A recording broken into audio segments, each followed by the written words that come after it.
Championship. In NASCAR, if you can talk the talk, you must walk the walk. Nighttime brings an edgy glow to short track racing, and no short track takes a driver closer to the edge than the fine line and the finish line at Bristol. 153,000 fans here, all heck breaking loose. It's very tough to get a ticket for Bristol. Terry Labonte takes the lead. Here comes Earnhardt. He hits Labonte. Labonte spins in turn 2. The biggest names in the sport would love to win the night race at Bristol. A wild finish. Dale Earnhardt has grabbed his 9th win here at the Bristol Motor Speedway. We knew heading into Bristol that Rusty Wallace was strong. This is a place I've won 9 times. My first race, it was something. But to come back and get my 50th win at the same racetrack, oh, that was real cool. The walls of the racing world are closing in. There are 2 options: leave a loser or walk away a winner, following in the footsteps of short track legends. For a racer, there is no option.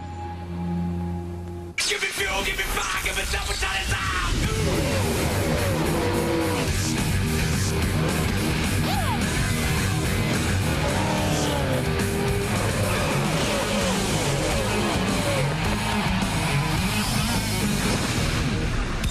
TNT Sports presents the NASCAR Winston Cup Series Sharpie 500. It is the perfect combination of race and place. Short track, fast cars, bright lights on a Saturday night. It is the biggest word in short track racing, Bristol. Hi, everybody. Bill Weber along with Benny Parsons on the TNT War Wagon right behind Pit Road at Bristol, and this is the greatest seat in racing. Now, for you millions of new race fans that have never seen the night race here at Bristol, it's a little bit like taking the Super Bowl and playing it in your high school gymnasium. The field's a lot smaller, there's a lot more hitting, and at times it can be pretty hard to keep score. But Benny, these fans love it. And Bill, it's an amazing thing what the outside retaining wall, what kind of a dividing line it is, because you're right, the fans in the grandstands, they love this place. They cannot get enough of it. But come inside the garage area with the drivers, the competitors, they hate this place. They hate it because they know, Bill, they're going home with their tempers frayed and torn up race cars. It can be a very tough night for race teams. Now, 1 week ago at Michigan, it was the Rain Man, Sterling Marlin, going to victory lane. You could say his tires and his timing were on target, and Sterling was right back where he belongs.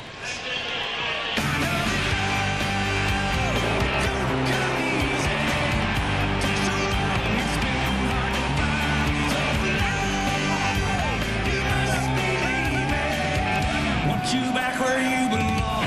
Go, go, go, go. Here comes Marlin on Elliott. Sterling Marlin, 170 races have gone by since he last went to victory lane.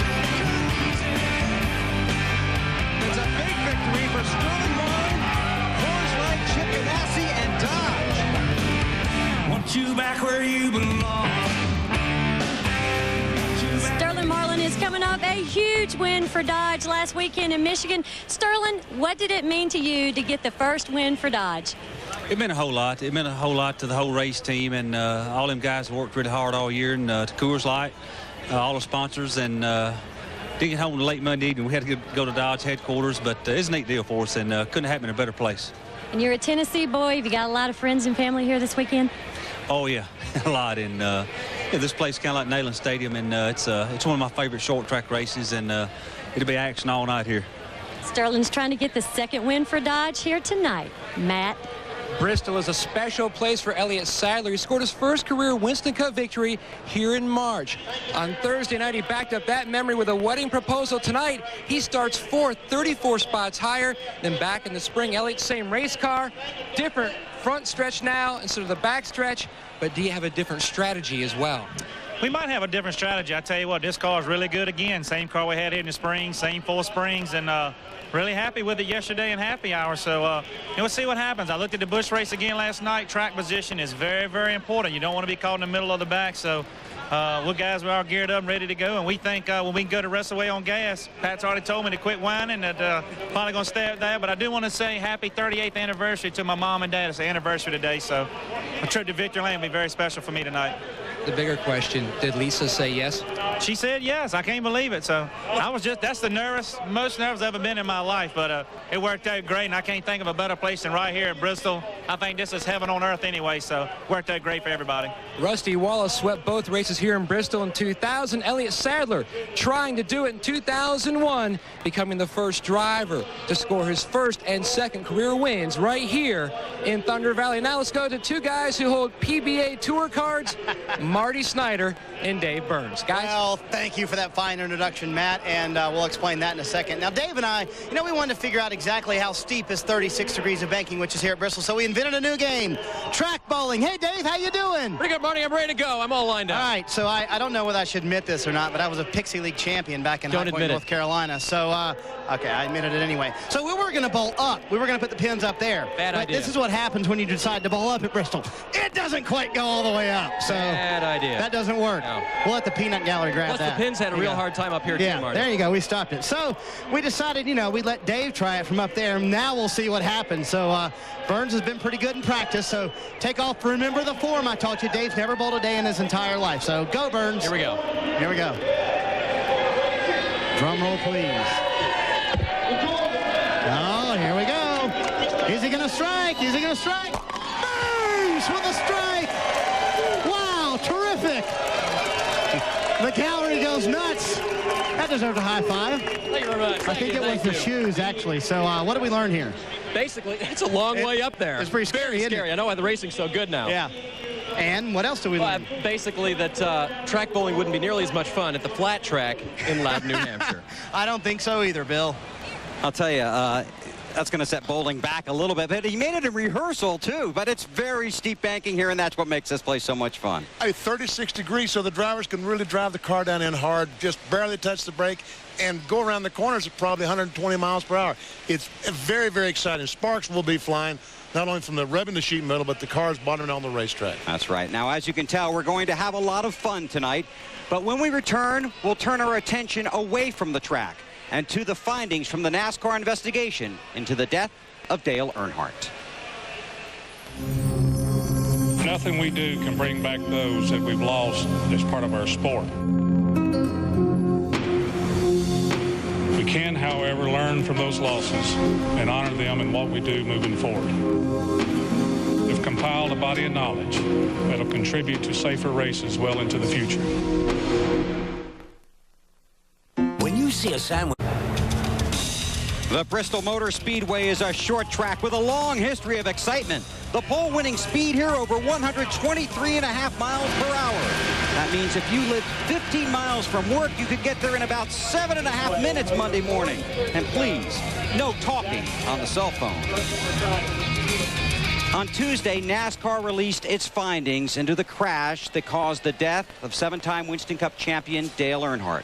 For many, that report has answered the questions. Others have questioned the answers. Marty Snyder was in Atlanta for that briefing on Tuesday and is standing by now with the details. Marty. Well, Bill, Tuesday after the press conference, we had a chance to sit down with the two experts in an exclusive interview, Dr. Radden and Dr. Sicking. And even after their 70-minute dissertation, many left feeling there were still several questions still unanswered. Will we ever know what killed Dale Earnhardt? I believe we showed you what killed Dale Earnhardt, but it will not be a simple single-factor event because it wasn't a single-factor cause. One surprise to many was the role that Ken Schrader's car played. That contact did three things. It applied initial load to the lower left lap belt, repositioned Earnhardt inside the cockpit, and changed the angle of his car to what is called a critical angle. A contact which produces a kinematic response way over to the right side so that the head is looking towards the floor, and then a response which carries you forward and swings you around into that position with the helmet rotated forward, produces a contact to the left rear portion, the left back portion of the head, in just that fashion. It now appears that part of the blame may rest with Dale Earnhardt himself. The routing of the 5-point safety belt in the car was unconventional but had proven effective in the past, protecting him in many accidents. There were many times that we had conversations about his cockpit area, his seat belt arrangement, and Dale was Dale Earnhardt. He'd wink and say, "I'm going to be okay, don't worry about me."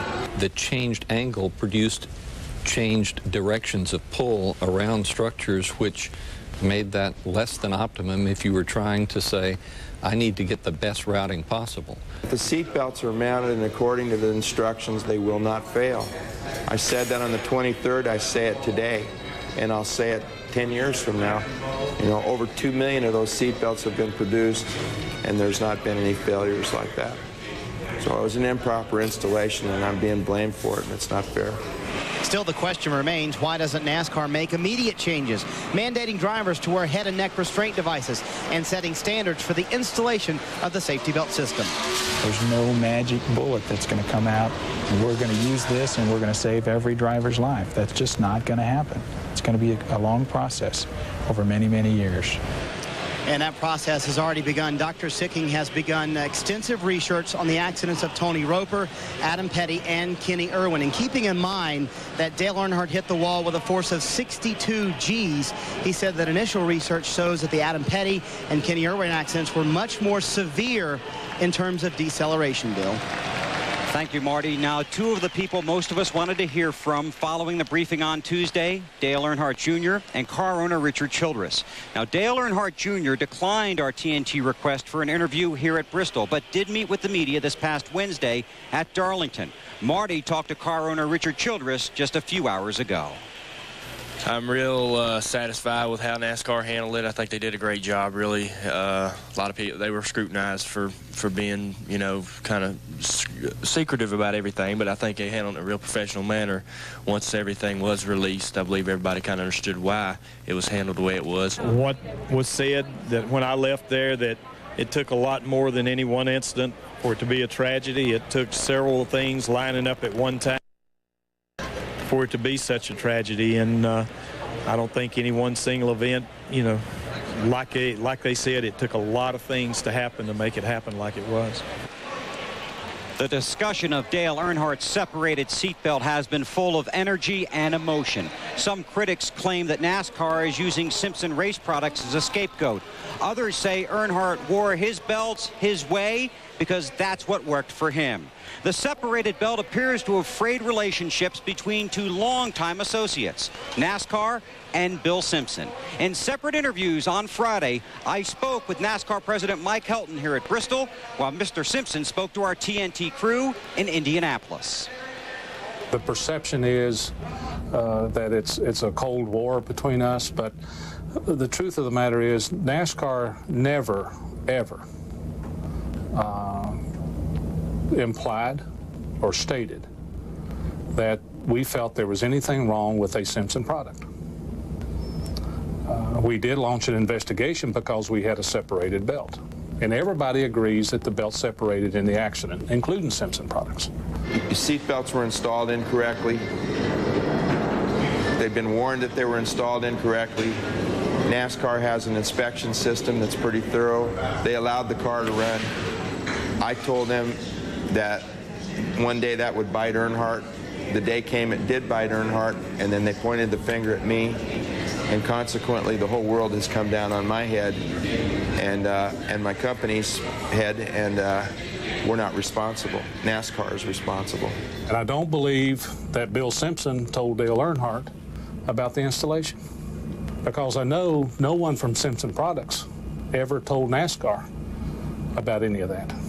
No one, not Bill or anyone representing Simpson Products, ever told us about dumping, ever told us there was a possibility a belt could separate, and they never addressed installation of the belts in cars, and particularly the 3-car. And Richard Childress says that no one did to him either, or his crew chiefs that worked for Dale over the years. And I believe Richard Childress.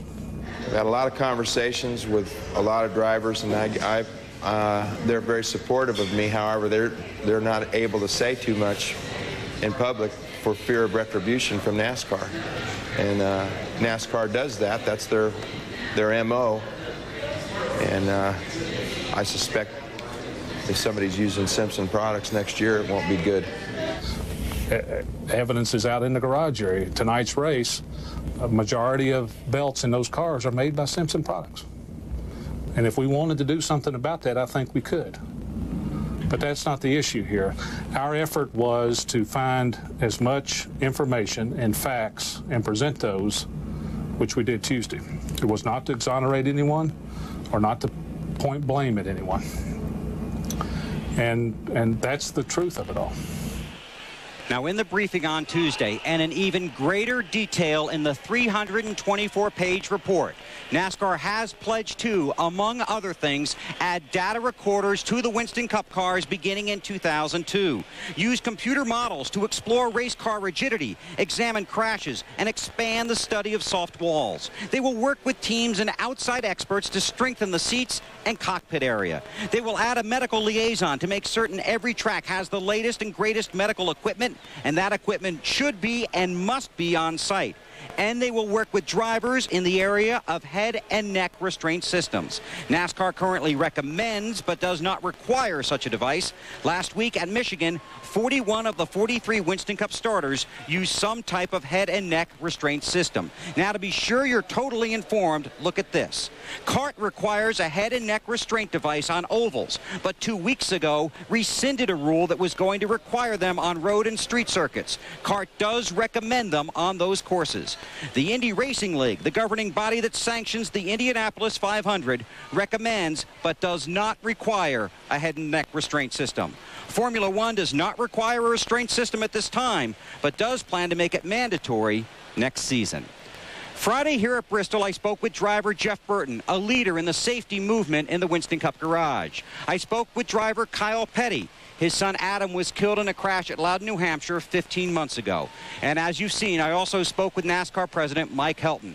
We covered at length a variety of topics. Here are some of their thoughts, among others, beginning with the head and neck restraint system. We're not going to mandate them, but for all the reasons we've always stated. But there is some value. And until we learn all the answers, we can't stop. Are helmets mandatory in football? Yes. Are shoulder pads mandatory? Yes. Why? Because it makes it a safer sport. Okay? But, you know, everything that's safe, all drivers don't want to use. If you choose not to wear it, that's your decision. The only person you're harming is yourself. If you don't have a carbon monoxide detector in your house, and you die of carbon monoxide poisoning, is that the federal government's fault because they didn't make you put it in your house?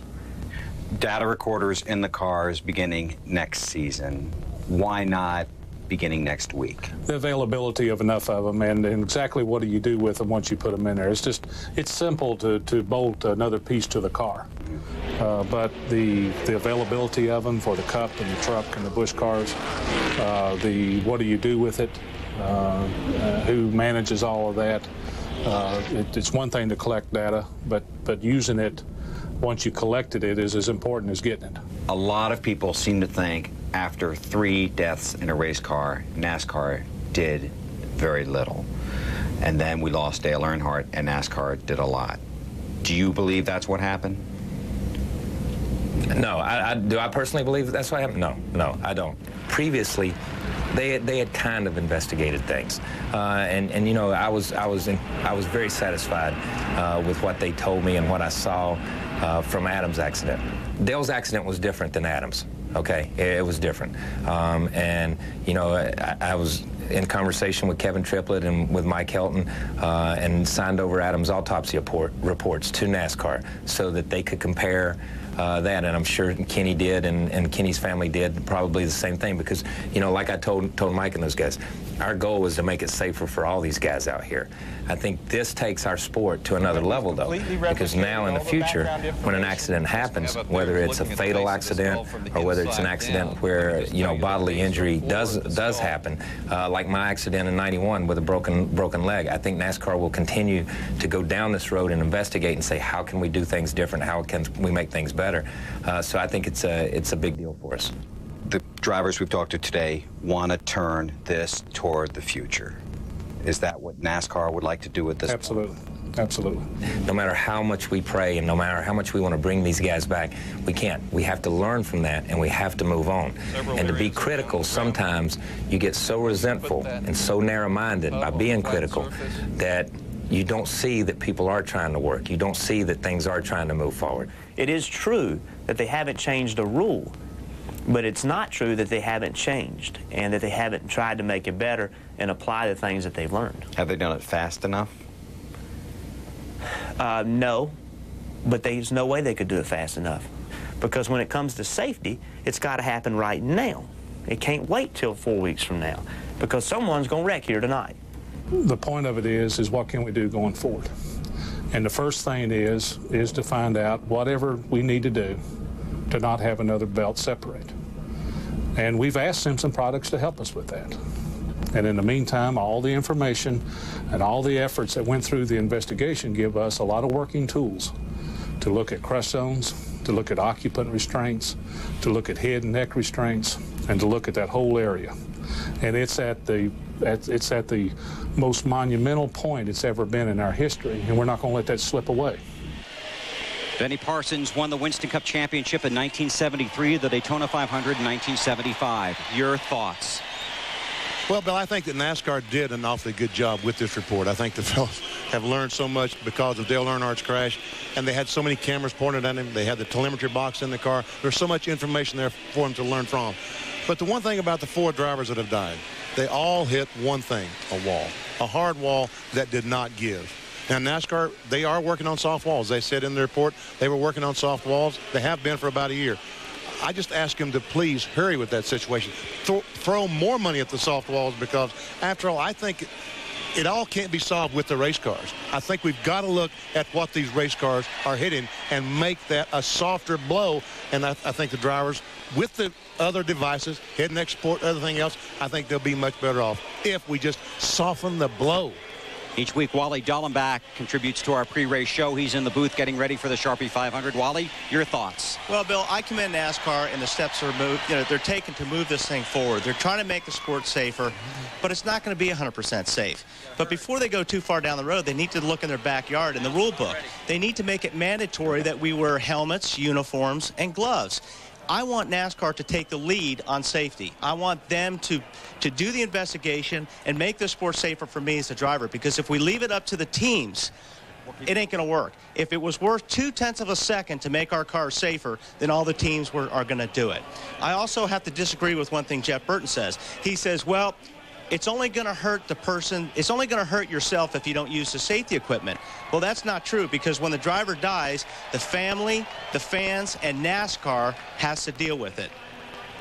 Thanks, Wally. We're joined here on the War Wagon by Rusty Wallace. I know in a moment you'll have to leave for driver intros, but Dale Earnhardt was a competitor, your rival, and your friend. Your thoughts on the investigation, Rusty? Well, nothing's going to bring Dale back. There's no doubt about that. I thought the investigation went really well. I thought it was really detailed. Probably more detailed than the people could stand to listen to for a couple hours, but it really explained everything, how hard he hit the wall, how he hit the wall. They talked about the belt separation. They talked about all kind of things.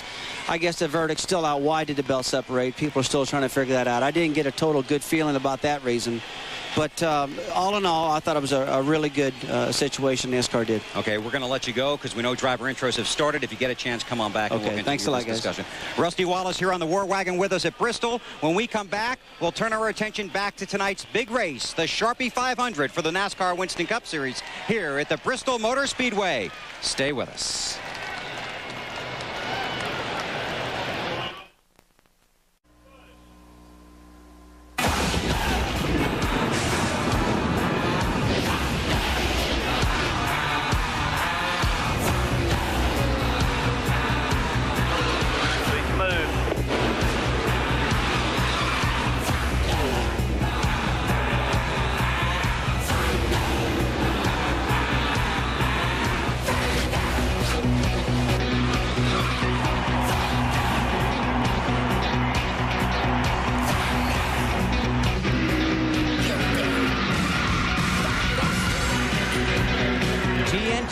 Is live at the biggest little short track in racing, the Bristol Motor Speedway. 81 Winston Cup races at this track. 70 of them have been won by a guy starting in the top 10. And these fans have come from all across the country and all across the world, probably, just to get one of the toughest ticket in sports here to the night race at Bristol. Jeff Gordon, 4 wins here, but he's never won at night. Right next to him, Kevin Harvick, who won the Busch race last night, but had to move his teammate out of the way to do it. Bill Elliott, an all-time fan favorite who a few weeks ago removed himself from the balloting for the most popular driver this season. Buckshot Jones in the field tonight. 43 cars all waiting to take the green flag. Dale Earnhardt Jr. waving to his fans on what has certainly been a difficult week for him. It is an amazing sight here at Bristol. We'll put over 150,000 fans in here. Some are in the suites, but they don't count. No. You got to have a seat here to enjoy this one. You've got to have that earplugs, the whole deal at Bristol. You won a race here. It was a long time ago, and had about, I guess it was in the daytime in July, it must have been about 8,000 people in attendance. About how many people they put in the suites here now? Remember when they used to sit on the grass back there off of turn 2? Yeah, where the grandstand is now. That's yes, right. I remember You bring your picnic basket and you bring your cooler, and you would just have a great night. And it's just a spectacular atmosphere. It's gotten bigger, but it's also gotten better, hasn't it? You know, and with all the racetracks are building around the country, Bill, it looks like that somebody would look at this and say, why don't we build a Bristol somewhere in the Midwest or in the Northwest or South, someplace, because there needs to be more than one of these. It's a cliche, but if you build that, they will come. Guaranteed. Now, talking about racing here, you ready to go racing with Rusty Wallace here at Bristol? Benny has won here. Rusty's won here 9 times through the miracle of computers. They're going to go head-to-head here at Bristol Motor Speedway. All right, I'm racing with Rusty Wallace, powered by EA Sports, our Thunder Motion. That's me in the TNT car. Rusty Wallace right in front. Got to go down next to the yellow line. That's right on the bottom. He's blocking you. Rusty, come on, look at him. Go down the inside so I can't get on the bottom of him. Let's try him. Maybe you'll drift up a little bit. Now, nail it on the gas. I couldn't quite make it. Oh, hit the wall. The wall. Off turn 4, I brushed the wall. But a lot of guys will do that tonight. That will be common tonight. Maybe I got him here. Come on, nail it. Oh, I just got a little bit ahead of me. But look how he goes down and blocks me every time I try. Now on the outside. That's not a favorite place to pass at Bristol. You see, you lose traction up there, Bill. You just can't get off the corner the way you need to. He got you right there, didn't he? Right at the end. The drivers will be looking to pass off 2 and 4 on the inside tonight. On the end, exactly right. You try to get under them as they drift up. Try to get the nose under them and get position on down the front straightaway or back straightaway. When they get to the corner, they have no choice. Back out and let you go. Well, the excitement continues to build. We're closing in on the command here for the Sharpie 500. And I'll tell you what, the drama began Thursday night when the boys rolled back into town.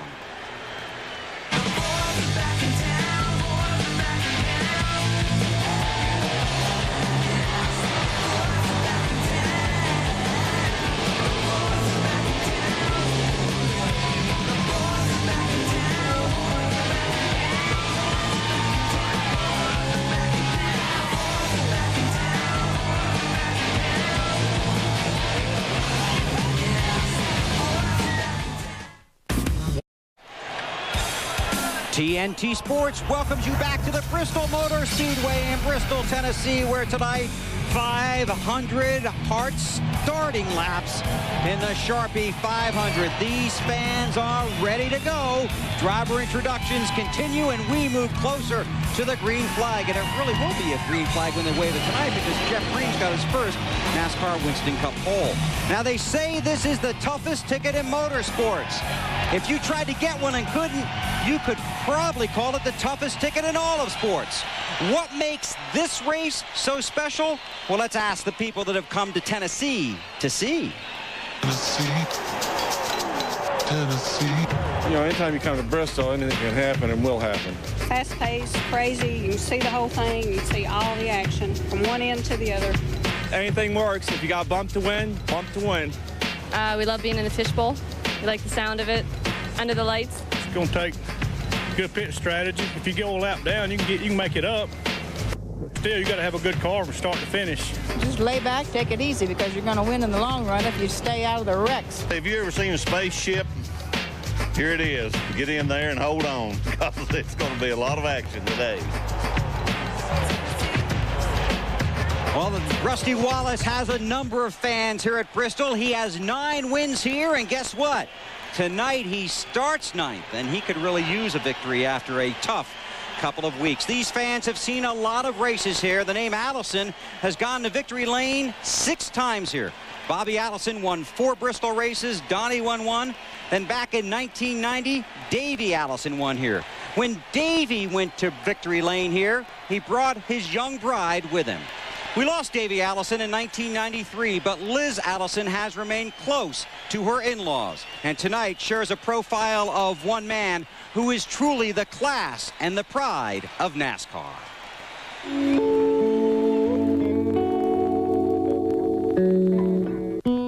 You know, I'm willing to go on and accept life as it comes, and, you know, hope that the bad times are gone forever. I think about the good times, and I try to enjoy that thought and that memory.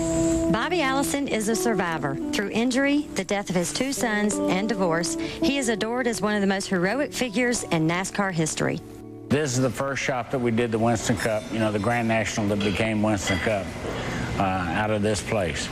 And we built the shop. The work went on down here, and the offices were upstairs. And my office was right up there, where I could look out the window and make sure the guys were working. Bobby Allison is a 3-time Daytona 500 winner, but he got his start at short tracks just like this one at the fairgrounds in Birmingham. Racing can be very tough on a family. It takes a strong, supportive wife like Judy Allison to bring it all together. You know, you weren't allowed in the garage, and sometimes you were prevented from even getting to Victory Circle when you know, actually your husband won. You know, I had to climb fences lots of times, go back the next year, and there'd be barbed wire up there or something, you know. Over the years, the Allisons have spent a lot of time in Victory Lane until Pocono 1988. After months in the hospital and subsequent years of therapy, Bobby Allison's career was over. The fluid in around his brain was like 260, which is lethal. And something came over me in the chapel that said, you know, you've got to save this energy that you're wasting on tears, and, you know, there's something out here that you really have to work at and do. The hospital and that neurosurgeon worked with me to try to get him back the best we could. Pretty early on, I came to grips with the idea that I probably would not race again. The recovery was so long and so slow and so painful that it took away the urge to try to pursue it. But Bobby did return to racing as a car owner. Then in August of '92, Bobby and Judy lost their youngest son, Clifford, in a Busch Series accident. 11 months later, their oldest son, Davey, Winston Cup's rising star, was killed in a helicopter crash. And that was all I could take. And I freaked out. And it, you know, it was really, really bad. Because there is no agony that I've ever been through in my life, no pain that I've ever been through in my life close to losing a child. I literally felt Clifford and Davey leave my body, and that is really, really tough. The stress and agony led the couple to divorce. We had grieved in different ways, and we were not a support to each other at all in the grief. And when we finally went apart, I wanted to be totally apart. I wanted to be gone forever.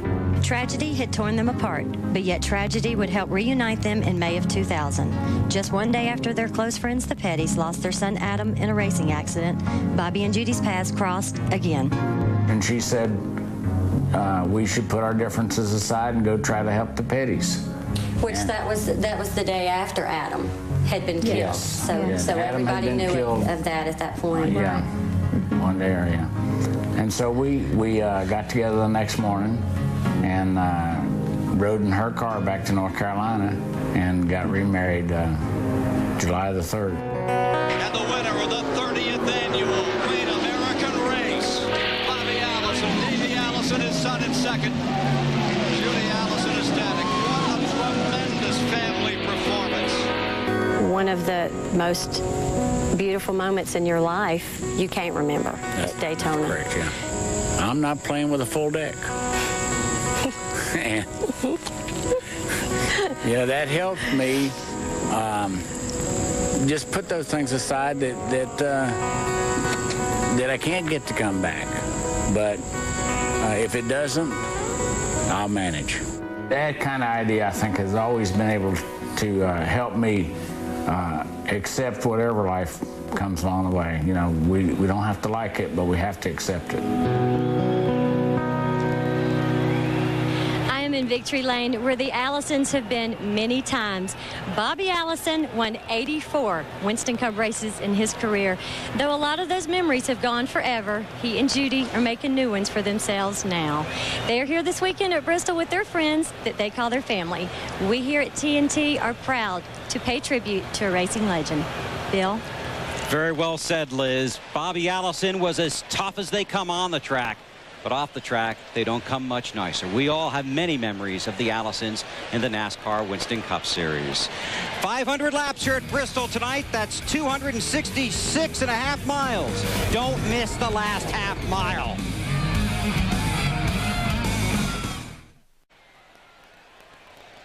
TNT Sports welcomes you back to Bristol as our pre-race report continues, leading up to the Sharpie 500. This is an evening that is electrified with excitement, and I'm not talking about all the lights around the track. Race fans wait all year, then they wait all day for this night. And even with all the lights, the drivers charge to the green flag without a shadow of doubt. On Friday, the Busch Series lit up Bristol. Kevin Harvick nudged his way into the front of the field and then raced to victory lane. Jeff Green finished second with his temper racing. And watch the 2-car go up, get in that left rear, just kind of push the 10 out of the way, take the spot, and go on. Was that a congratulations or a curse you? I don't think that was a congratulations from the 10. Had to get a little aggressive with a few of them, but it's Bristol. And you got to do what you got to do to win, right? He does what he has to do, and if he wins races, he wants to win races like that, that's fine. That's not Jeff Green. You know, I think I'll win more than not that way, and surely not piss a lot of people off like he did. You know, I don't know. I guess that's the way to win them now. I don't know. You know, it's good action for the fans, but I guess he'll be able to sleep all right tonight. Bristol is known for bent metal, bruised egos, and yes, broken dreams. Last night, Kevin Harvick scored Richard Childress' 100th career win as a NASCAR car owner, and you did it in dramatic fashion. Jeff Green left a little disappointed and frustrated. Have you had a chance to talk to him? No, I mean, there's no reason to really get all bent up over it. I mean, this is Bristol. Sometimes you got to push and shove, and last night he was yellowing in a Ford. Tonight he's my teammate, and the circumstances are a little bit different. But we're racing for a championship over there, and you got to do what you got to do. We're also here to win races. So the best and the worst come out at Bristol, and sometimes you're on the right side and sometimes you're on the wrong. Last night you joked about spilt milk. Tonight, what about spraying the winner's champagne? You start 8th. I don't know. I mean, it's so hard to tell what your car is. You practice a lot during the day. We practice a little bit in the evening. We got our car really good at the end of happy hour. The main thing is right now we got to get to the first half of the race and really make sure that all the fenders are on and everything's still in contention. Stay on the lead lap and put ourselves in contention to win, and we'll make a couple adjustments and see where we go. By the way, there are 4 Power Rangers, so you watch out, my friend. Right. Kevin Harvick looking for the double, winning the Busch Series race on Friday night and picking up the Cup race tonight. Marty? Well, Matt, his teammate Jeff Green tonight, and you didn't get a chance to talk to your Winston Cup teammate and shake hands and make up after last night? Kevin avoided me a little bit today. I don't know if that's a guilty conscience or what, but, you know, last night's last night, and we're not going to harp on that at all tonight. We're just going to try to go out and do the best job we can for AOL and Chevrolet and everybody associated with RCR, and gave me a great opportunity here with a great race car, and hopefully we can do our job tonight on the racetrack. You're doing a little thing tonight. Oh, you're sitting on the pole. That's right. Is this team experienced enough, do you think, to win tonight, Jeff? Well, I think we are. I think they are. I mean, they show it every weekend on Saturdays, and they did it last night again. So hopefully we can do I can do my job on what, tell the guys what I need, tell Todd what I need, and Todd can make the adjustments what I need. So if we can do that and do all the right things on the racetrack and off, we'll have a shot to having a good finish. See where that puts us. Now, the third teammate in this equation will also start on the front row with Jeff Green, and he's standing by with Liz Allison. And Mike Skinner is quite impressive this weekend with the Busch pole last night for the Busch race, and then he's on the outside pole tonight for the Winston Cup race. Mike, with the announcement made last week that you're leaving Skinner at the end of the season, how important it is for you to do good tonight? It's always important to do good. no more important now than it was before. You know, obviously what we need to do is what we always try to do is race up front, but race smart. You know, we got to be around at the end of this thing to get a good finish, and that's what we're going to try to do tonight. We're going to try to be smart. If we can lead this thing, we're going to lead it. If we can't, we're going to fall in wherever we stack up and try to keep the fenders on this low Chevrolet the best we can and be around at the end.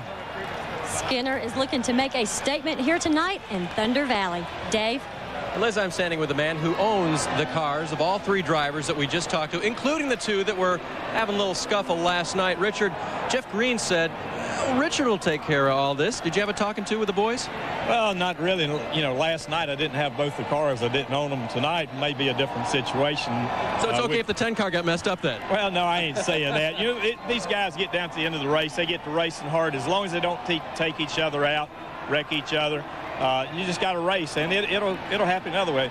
That's how Jeff Green got that ride. I've seen him do the same. And that's a kind of temperament you always look for in a driver, right? You got to be aggressive. Yep, you sure do, and especially here at Bristol all night long, Bill. Boy, Dave, that's the truth. Bristol has a history of hit-and-run racing. Recent history, not just last night. This was March of this year, closing laps. Jeff Gordon, Tony Stewart, what's going on there? And this is after the race, a little meeting on pit road. They both say it's water under the bridge, but Bristol drivers are like elephants. They never forget, Matt. And Tony Stewart climbing into his race car, buckling up. Tony, you've won at Martinsville, you've won at Richmond, you've never won at Bristol, trying for the sweep. How about it tonight? I don't know. I always tell everybody, and this is my favorite place, and I'd love to win one here tonight. This Home Depot team and car has been good all weekend, and I don't know what happened in qualifying. I thought I ran a faster lap than what I did, and that got us back here, but you know, if the car drives like it did in happy hour, I think we got a shot at this thing. I'm told that on Monday, although you're not wearing a Hans or Hutchins device tonight, that you're going to try out the Hutchins Monday at Talladega. Yeah, just to make everybody shut the heck up. you know, I'm working on a device, and I've talked to Jim about it, and it's you know, I don't wear it because I want to get hurt. I'm just not sold on everything about it yet. There's pros and cons to every device out there right now, and to be honest, I'm just wearing it just to satisfy some people for a while. But you know, we're going to keep working on our device and hopefully come up with something that works good for us. Tony Stewart, one of several drivers who will take part in a test session at Talladega on Monday and Tuesday for aerodynamic testing. Bill? Thanks, Matt. Coming up from the high banks of Bristol, when you look at Ray Evernham, you might be seeing red, but he's still seeing rainbows. The optimistic outlook and the ray of hope for Dodge next. Welcome back to Bristol. They opened the gates about 15 minutes ago, and watch these fans, how fast they can find their seat. And those guys working on pit road, it's just incredible. You get a ticket here, you just got to get to your seat as fast as you can. 150,000 fans. What a night it's going to be. One guy that has a great seat tonight is Ray Evernham. He won 3 Winston Cup championships as crew chief for Jeff Gordon. Now he's trying to win his first race as car owner for Casey Atwood and Bill Elliott. Ray learned his leadership techniques by reading about the coaching techniques of the legendary Vince Lombardi. 2 New Jersey guys who have the same philosophy. You should leave the field of play exhausted after giving it your all. You gotta give it all. No matter what is said in the paper, there is no S on this chest. And I don't have a cape, and there are only 24 hours in the day. And to do anything great, I've always said you got to build a good team. And to build a good team, it takes time. Ray Evernham has changed from Superman, a powerful and productive championship-winning crew chief, into a mild-mannered car owner trying to write a new story. This 2-car team is his dream, but now he has some help. How many employees are helping? Right at about 127 now. Do you know them all by face and by name? I wish I could tell you that I do, but I don't know some of them. But I do know probably 90% of them by name and face immediately. Evernham is trying to put a new face on the rich history Dodge has recorded in Winston Cup racing. People expected his team to win early by combining the experience of driver-turned-owner-turned-driver Bill Elliott and the youthful attitude of Casey Atwood. Evernham had hoped for instant success as well, but this overachiever underestimated the task. I did underestimate. I just assumed that I was going to become a car owner and start building cars. I was just going to go in the back and build some cars, and we were going to build up some motors, and we were just going to go fast. It doesn't work that way. Living the deal like I did the past 6 years and finally coming back to just driving the deal and saying, you know, when you get out of the car, you can put your helmet on the hook and walk away and look at it from the outside. It's like a lot of stuff, I told you so, you know, but you know, you got to learn a lot of things. You got to learn the hard way, and I think that's what Ray's had to do. Have you seen him frustrated? I really hadn't, not just a little bit. I hadn't seen him, I've heard some stories though about him being frustrated, but I hadn't seen him too bad. Yeah, buddy, you're the best. You're the best. Evernham still expects to win. He's used to it. He won 47 races and 3 championships with Jeff Gordon at Hendrick Motorsports. But suddenly, late in the summer of 1999, he left. I had the best job in motorsports with the best driver, and I didn't really feel challenged. I didn't feel like I was growing. I'm at my best when my back's to the wall. You know, not that the chips are down now, but I'm still under a lot of pressure to perform, and sometimes you just need to be motivated like that. Starting a new car and a brand new team as rookies, it's been a little bit of a struggle, but you have that confidence deep inside of you to know that when Ray Evernham's going to get everything better. I'm very, very challenged trying to do this. I feel like I'm fighting for my life every day, and that's what I needed. Evernham has the credentials to succeed as a car owner. He also has the confidence. Right now, the only thing missing from his trophy case is trophies, including the sport's ultimate prize.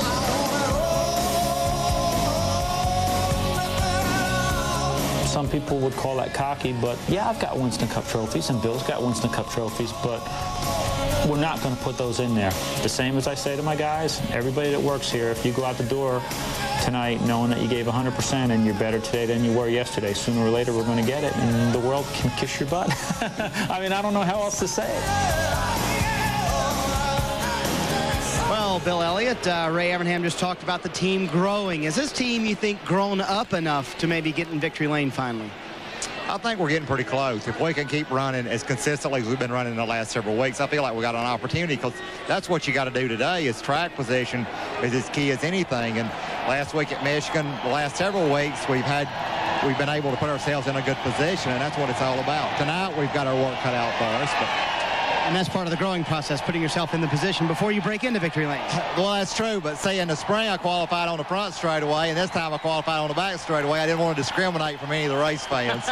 Well, that would be a tremendous accomplishment if they could win tonight. Casey Atwood, his teammate, starts 34th. This guy, Bill Elliott, starts 35th. Thanks, Marty. It was 13 years ago when Bill Elliott won here at Bristol in April, finished second in August, and then beat the best to claim the 1988 NASCAR Winston Cup Championship. Tonight, the race to the 2001 championship continues.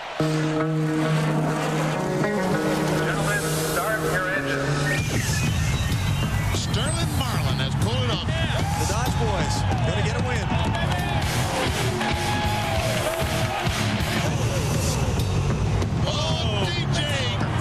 Into the wall.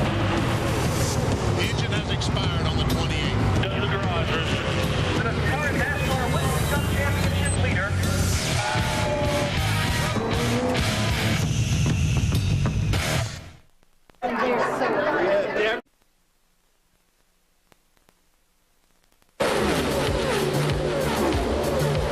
Things happen awful fast at Bristol. Just all the excitement, all the fans that are here racing under the lights. It's a special place, special place, special place, special place. Rusty Wallace knows how to get around Bristol Speedway. Well, for some people, driving 500 laps here is a tough deal, but for me, I love every lap of it. This is a place I've won 9 times, and hope to win 9 more. Terry Labonte takes the lead. Well, this is a good racetrack for us. We've run well here in the past. With the season that we've had for, looking for something to kind of turn our year around, and I think Bristol could be the place to do it. It's those flash cameras flashing all night long, the sparks are flying, and just a pure drama. It's just incredible.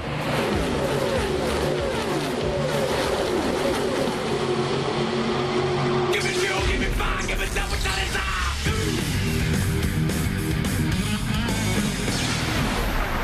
TNT TNT Sports presents the NASCAR Winston Cup Series Sharpie 500.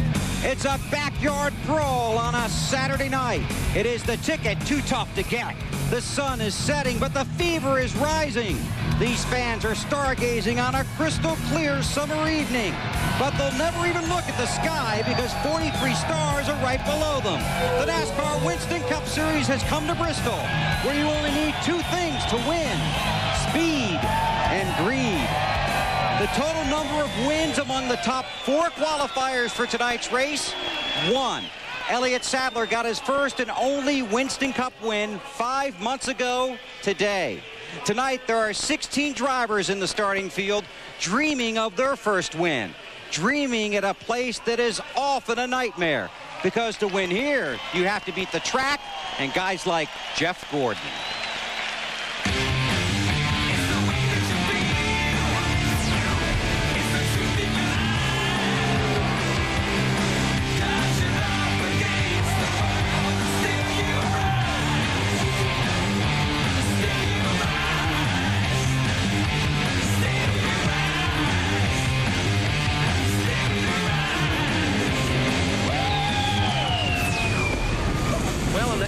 Weekend, Jeff Gordon qualifies 6th. He's already done that, and on an average weekend, he just might win. He's done that 4 times in 17 tries, but Jeff, never at night. What about it this time? Can you bring it home tonight? Well, we hope so. We've had great cars here in the past. I think cars capable of winning, but just haven't ever been able to get in that right position at the end. So half the battle here at Bristol is just getting there, you know, to the end. And I tell you what, the way this DuPont Chevrolet team's been performing lately, I know that if we get there, we'll have a shot at it. He almost did in 96. He finished 2nd at night that year. Matt?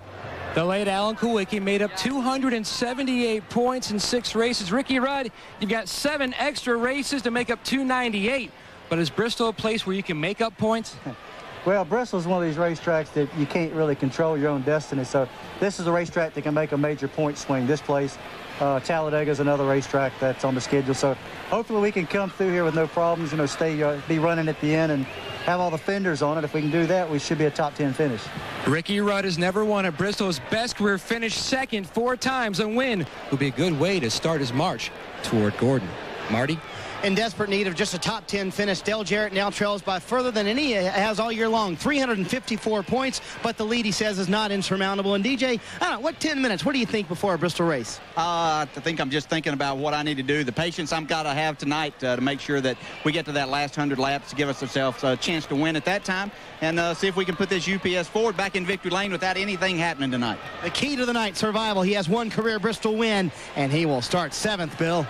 Thanks, Marty. Now, I told you this is a tough ticket to get. Well, somebody better call security, because I just saw 3 guys climb through a hole in the fence.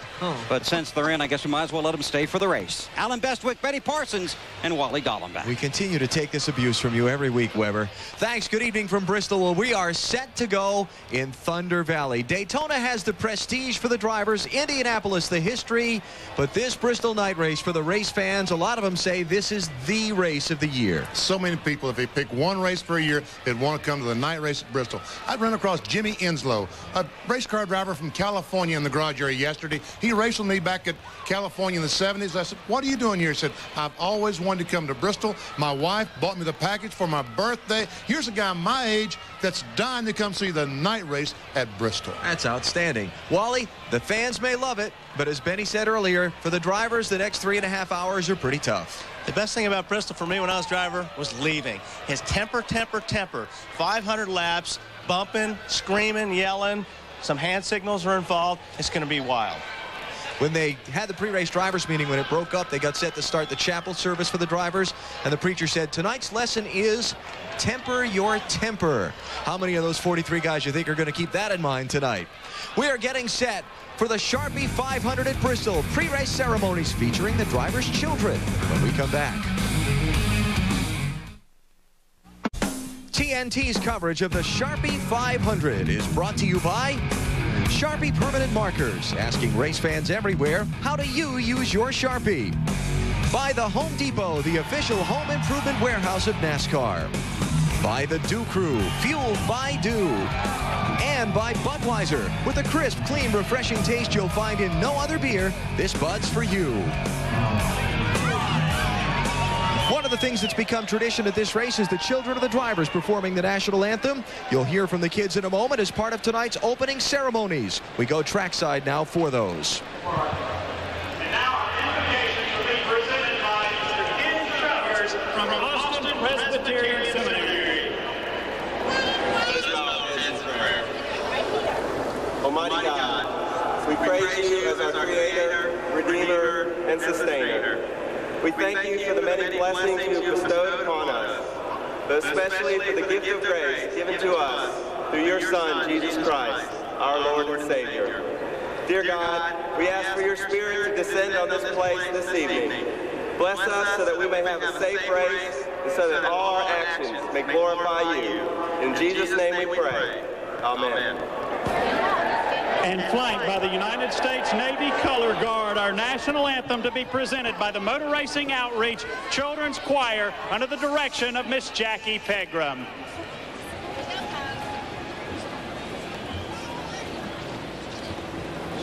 Oh, say, can you see by the dawn's early light what so proudly we hailed as the twilight's last gleaming through our stripes and bright stars through the perilous night?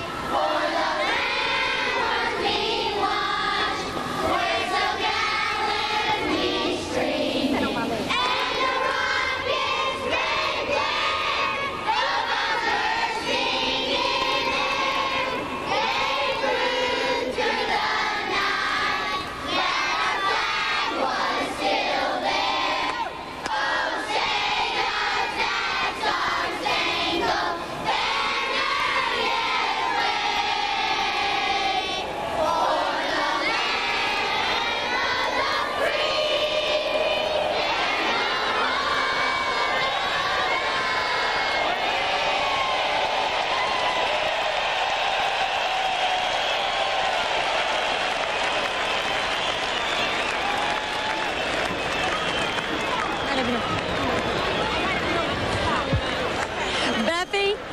Beppy, this is a tradition here at Bristol to have the drivers' kids sing the anthem, and what a special night it is with Macy and Caitlin out there. What does this mean to y'all to have the kids sing? Well, I told someone just the other day that our biggest blessing in racing is not the fame and the fortune, but it's motor racing outreach. I mean, our life would be so different if they weren't here every week doing what they do for us and our children. It is just unbelievable.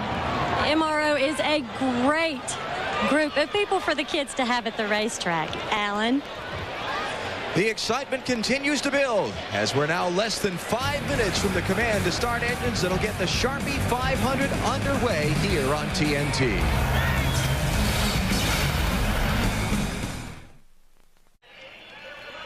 Some of these fans have been here since over a week ago to get their spot on the grounds for tonight's race. You know, the Rose Bowl holds 101,000 fans. Madison Square Garden, a mere 20,000.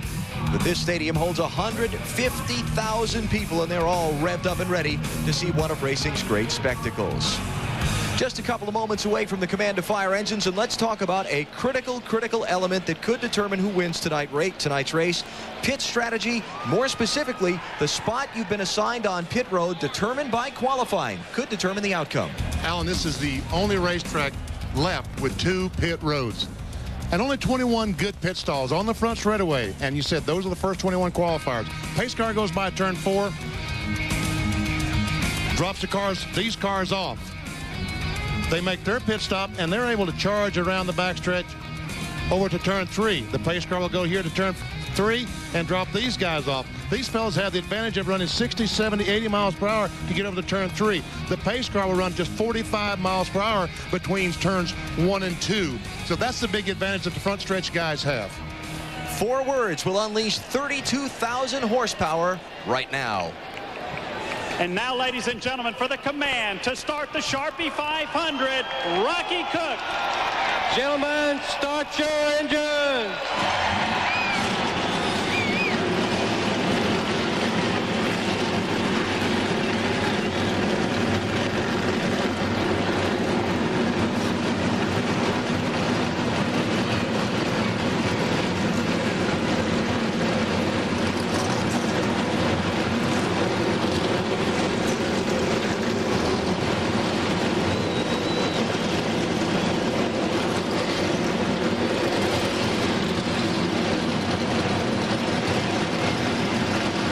Seems like we've been waiting for a long time for those 4 words, but finally, as the sun starts to set, the engines roar to life, and the excitement is about to get underway here in Thunder Valley.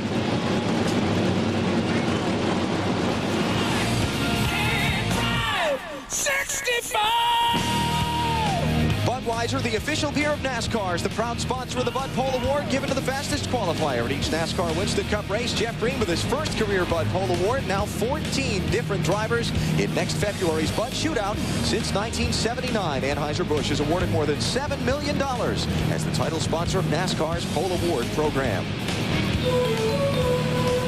Now the Walmart starting grid for tonight's Sharpie 500. Jeff Green and Mike Skinner making it at all. Richard Childress Racing front row. First front row qualifying for Skinner since last year's California race. Ron Hornaday's best ever Winston Cup qualifying. Puts him in row 2 with the most recent Bristol winner, Elliott Sadler.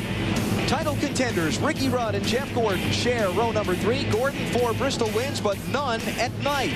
And the third player in the title chase is right behind him in row 4. Dale Jarrett, the 97 winner of this race, but Kevin Harvick won the Busch Series race here last night. Rusty Wallace and Todd Bodine in row 5. Rusty, a 9-time winner here at Bristol.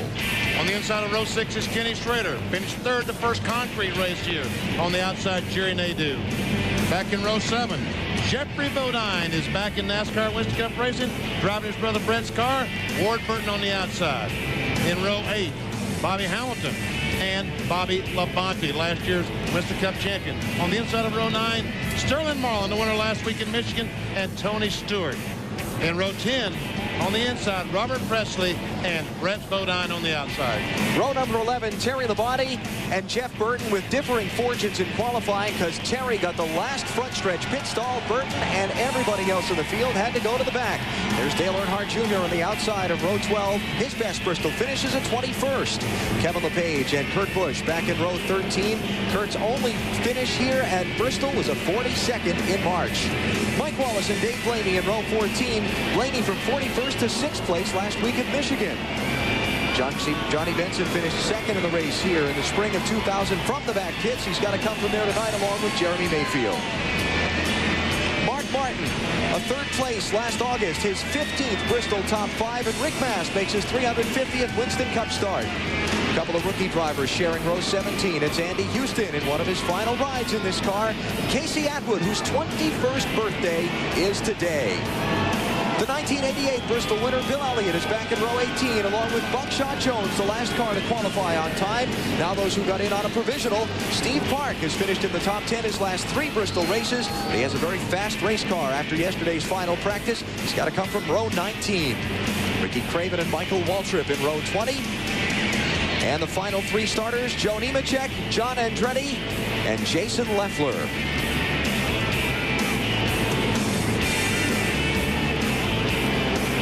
Six drivers attempted to qualify for the race, but were unable to be in the field. There you see the list. Kyle Petty, Hut Strickland, Stacy Compton, the drivers who've been running every race on the series this year. That hurts. Now some storylines will follow through the Sharpie 500. Remember I talked about what the preacher's lesson was tonight at the chapel service for the drivers? Temper, temper. We'll see plenty of that, I'll guarantee it. And you can't not see it here at Bristol. It's tight, close racing. You're going to have the drivers are going to be mad at each other. The teams are going to be mad at each other. Everybody's going to be mad at each other. Hopefully we won't be mad at each other, VP. Hopefully not, Wally. And pit strategy. Folks, Elliott Sadler here ran 162 laps in the spring, stayed on the racetrack, and did not go in the pits. We may see some of that again tonight. Points peril. Ricky Rudd talked about it when we spoke with him earlier. This race in Talladega, perhaps the 2 biggest wild cards left for Jeff Gordon, where he could lose a chunk of points because of something out of his control. Could happen tonight. 150,000 fans are on their feet. The pace cars on pit road. We are delighted you're with us for the Sharpie 500 at Bristol.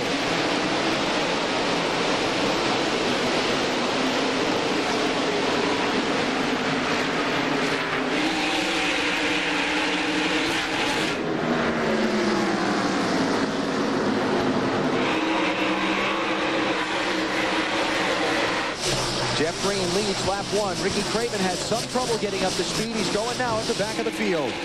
Elliott Sadler and Ron Hornaday racing for 3rd.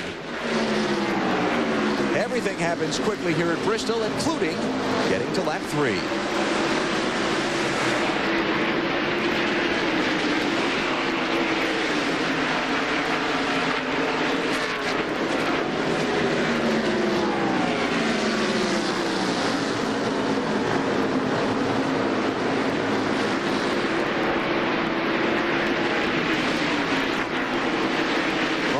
Kind of getting shuffled back in that outside lane. Yeah, there you see the 14's hung up there, and it's hard to get down that bottom lane. Right now, he's screaming at a spotter, find me a line down so I can get in a hole down at the bottom of that racetrack. He's about to lose a lot of spots if he doesn't get that car down. Looks like he's going to be able to get down the bottom of the racetrack right in front of Rusty Wallace. He's going to put him back in the 8th position. He started 3rd.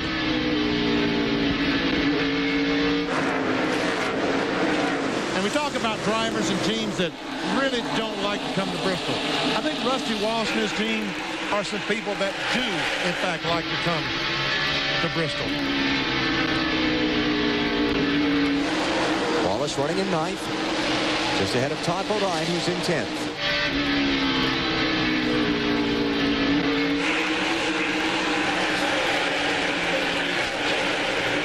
Ricky Rudd pressing Jeff Gordon. This is 4th place.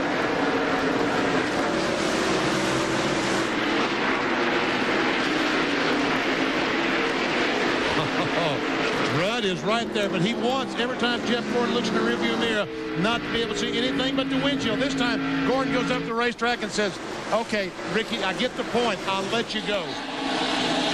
Made possible by the fact that they had a gap behind him back to Kevin Harvick. If there were a line of cars there, Gordon never could have let him go. That's right, but he decided when he knew there was a gap back there, the wisest thing he could do would be let Ricky Rudd go. Kevin Harvick running 6th, winner of the NASCAR Busch Series race here last night. Dominated much of the spring race here at Bristol. He fell victim to a flat tire in the late going. It sent him way back in the field at the finish. This is Johnny Benson and Casey Atwood working underneath Mike Wallace. Boy, Mike Wallace gets a great run off the corner, takes his spot away. Meanwhile, Casey Atwood on the inside of Benson. Back about the 30th position.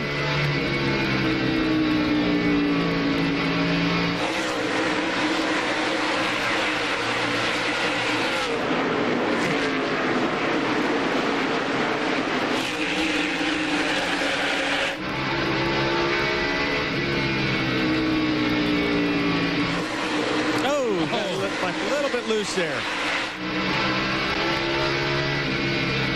Good recovery. I mean, that's all it's going to take if a car slips up the racetrack a little bit for everybody to just train on by. So you got to run this time. Trouble, turn 2. Buckshot Jones. Caution's out.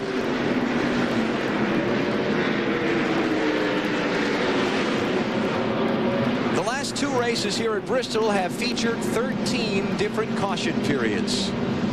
The first of them tonight has just happened at lap number 13 as Buckshot Jones got spun around in turn number 2.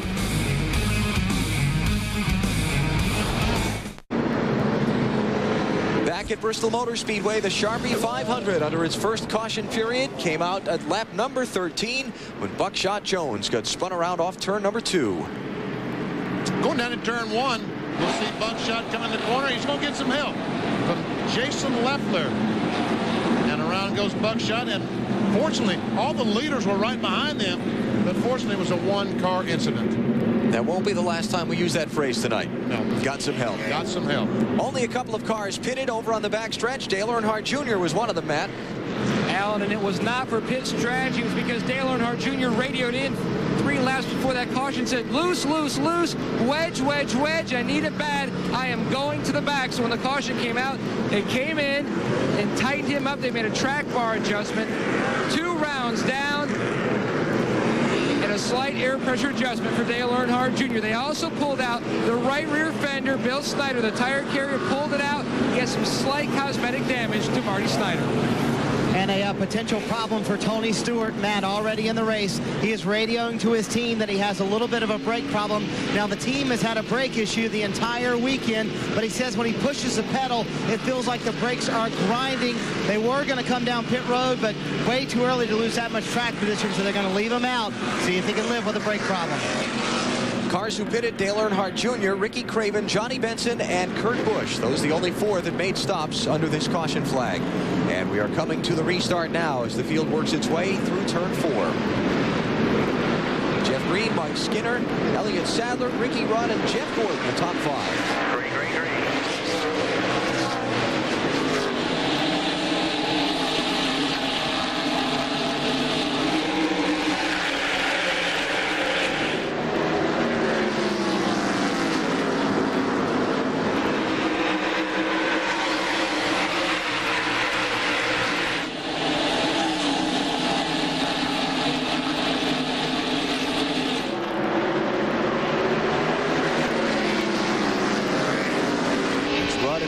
Racing for 4th, 5th, Harvick back in 6th, right behind them. And Kurt Busch just left the backstretch pits. He's back on the speedway, but he's now a couple laps down for an unscheduled pit stop. Oh, hang on there, Happy.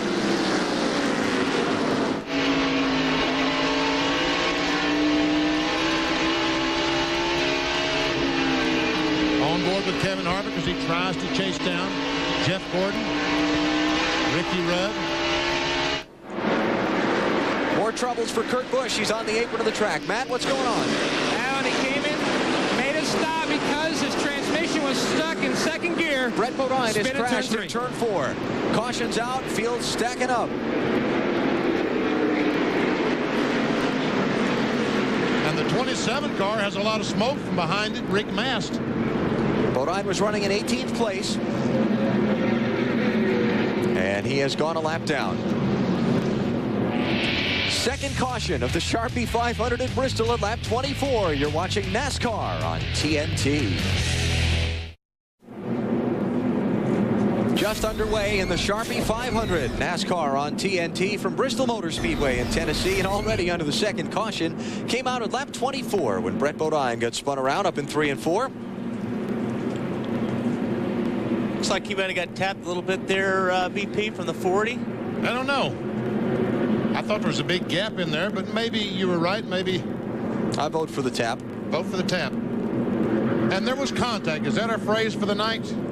He got some help. Yeah, got some help. That's the phrase. Yes.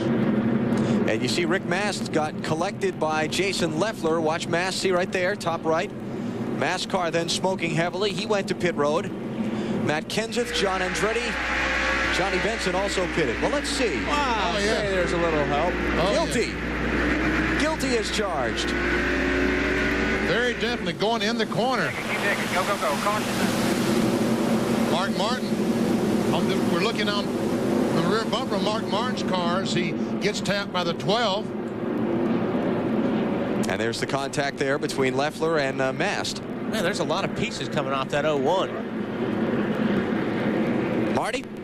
Yeah, and you guys are exactly right. Mike Hillman, the crew chief for Brett Bodine. Very animated conversation with Tony Glover, the team manager for Sterling Marlin. Almost came to shoving, and I would watch out if these two get near each other later in the evening.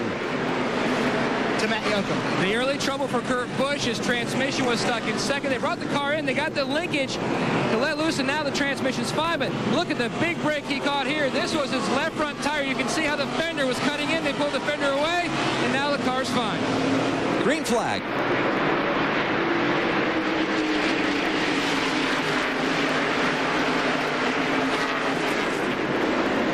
Oh, Ricky Rudd got a tough break. He caught on the outside of the 11 car, Brett Bodine. Oh, trouble behind him. Jerry Nadeau got pinched in turn 4. He's gone around. And no caution flag this time. Not yet. Away they go. Nadeau tried to get into 4 underneath Todd Bodine, and Todd closed the door.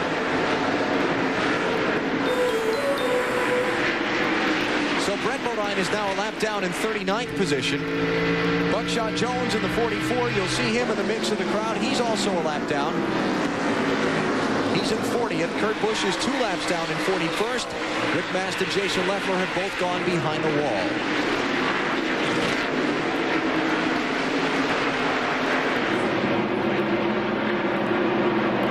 That's a shame for Brett. They had a lot of high hopes for tonight's race. Talking with Mike Hillman this afternoon as crew chief, and our aerial views at Bristol, courtesy of the United States Army, an Army of one. Brett Bodine right now, the 11 car is running on adrenaline and anger. I mean, he's hot, and he's going to show these guys that he had a race car that could run up front. He said, look at this. I'm in front of Ricky Rudd, and he can't even catch me. Well, let's talk about, you're behind the wheel, you've been hit, you've been spun around. Your spotter and your crew chief are both saying, calm down, calm down. Well, BP is right. He is mad, and all he's doing right now is looking for that 40 car. If he can get back to that 40 car, he'll probably let him know how he feels about it. But that's just typical of this place. It is so tight. The guy checks up in front of you a little bit. If you don't hit him, you're probably going to get hit. It's just a big chain reaction here when you got everybody on the racetrack running right now. It's the passing flag you saw that started waving. The lap cars that there are lead lap machines around them. They need to give way. Now Brett Bodine, after a couple laps, Rusty Wallace finally gets on the underneath of Ron Hornaday, takes a spot away. Todd Bodine follows. Here comes Ward Burton. Hornaday was 8th. He's going to be 11th, maybe 12th by the time he gets back in line. I mean, in just 1 or 2 corners, you can lose 4 or 5 spots that easy. Now Rusty working on the lap car of Kurt Busch.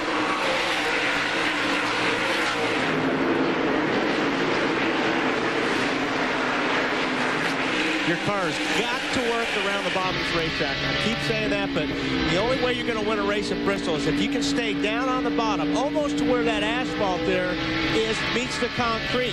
You got to be able to run there. So when the guy in front of you moves up the racetrack, if he's running just 3 or 4 feet higher than that line, you'll be able to sneak your nose underneath him, pull up beside him going down the straightaway. Once he's on the outside, that's it. He's in trouble. It's your corner. Watching Ron Hornaday, the 11th place car, try and deal with the lap machine. You've got Hornaday in 11th, Bobby Hamilton in 12th. The yellow car is Ken Schrader in 13th. Right behind them is Jeffrey Bodine in 14th, and that is a change for 9th. Ward Burton by Todd Bodine.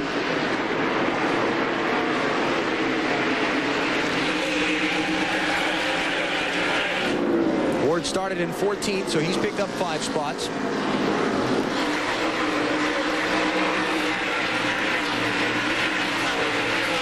See Kurt Busch out there a couple laps down. We've talked about his transmission trouble, and it couldn't happen at a worse time for Kurt Busch. After all, his sponsor, Sharpie, the sponsor of the race, so you know that they wanted to do well tonight, if not win the race for the sponsor. How about the bumper on the back of Robert Presley's car? Well, somebody has run in the back of Robert Presley and broken the rear bumper, and it's okay as long as they don't break the other side off and starts dragging. Then he probably will get black flag for it. And that probably happened on one of those incidents a little bit earlier on a chain reaction deal. Maybe when Brett Bodine spun over there? Yeah, I believe it did. Little jam up back in traffic as Dale Jr. tries to pick his way through. This is 29th place. Wallace in 29th. Jr. in 30th. Well, Jr. got a great run that time on the bottom of 3 and 4, dove to the inside of Mike Wallace.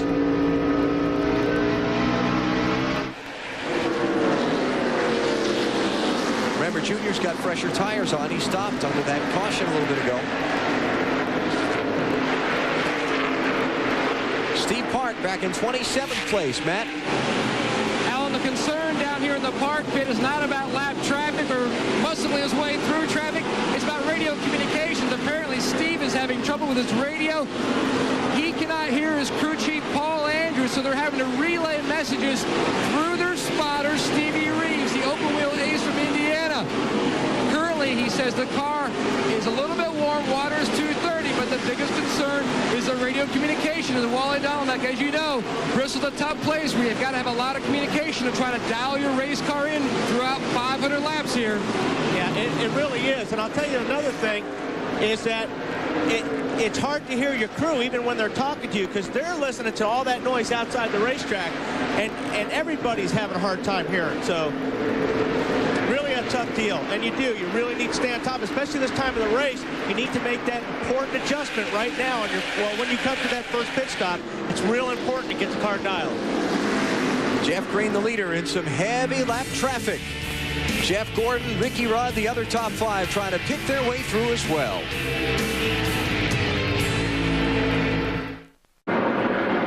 Here's our Wendy's race menu. Talk about going from the frying pan into the fire. Bristol to Darlington. The tough old lady in black, track too tough to tame, whatever you want to call it. It's the Southern 500. Next Sunday, you'll see it on TNT. And Jeff Green, Mike Skinner, Elliott Sadler, they are in heavy, heavy traffic. Although Jeff Green, the leader, has cleared most of it, has worked clear of most of the traffic. As you can see, he's in clean racetrack. He has just put Johnny Benson a lap down, the 35th place car. Mike Wallace has also gone a lap down. Joe Nemechek, Jerry Nadeau. Those cars all just overtaken by leader Jeff Green. And let's also mention that Rick Mast is back on track after time behind the wall. He's 31 laps down in 42nd place. But I tell you, as Jeff Green was working his way through that traffic, a couple of times it was very, very close. He would try to go on the inside of someone. They would come down the hill.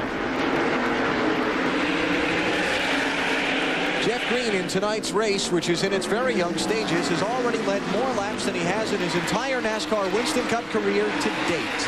He'd only led 15 laps before. He's led 62 tonight, now make it 63.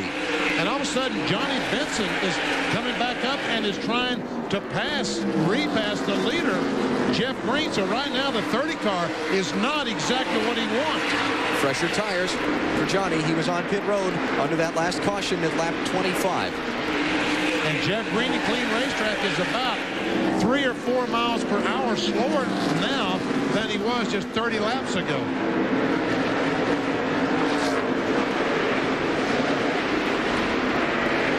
Johnny knows he's got to stay in sight. He's got to, if he can't pass the 30 car, Jeff Green, he's got to stay as close as possible, because if the yellow does come out, the only chance he's going to get is getting by the 30 car before he gets back to the line, taking the yellow to get his lap back. Now here Jeff said, hey, I want you off my bumper, go ahead. And so Benson gets back on the lead lap. 35th place car speeds at the line. And that's actually a pretty smart move on Jeff's point. This way he's got him out of his rearview mirror. Just let him go.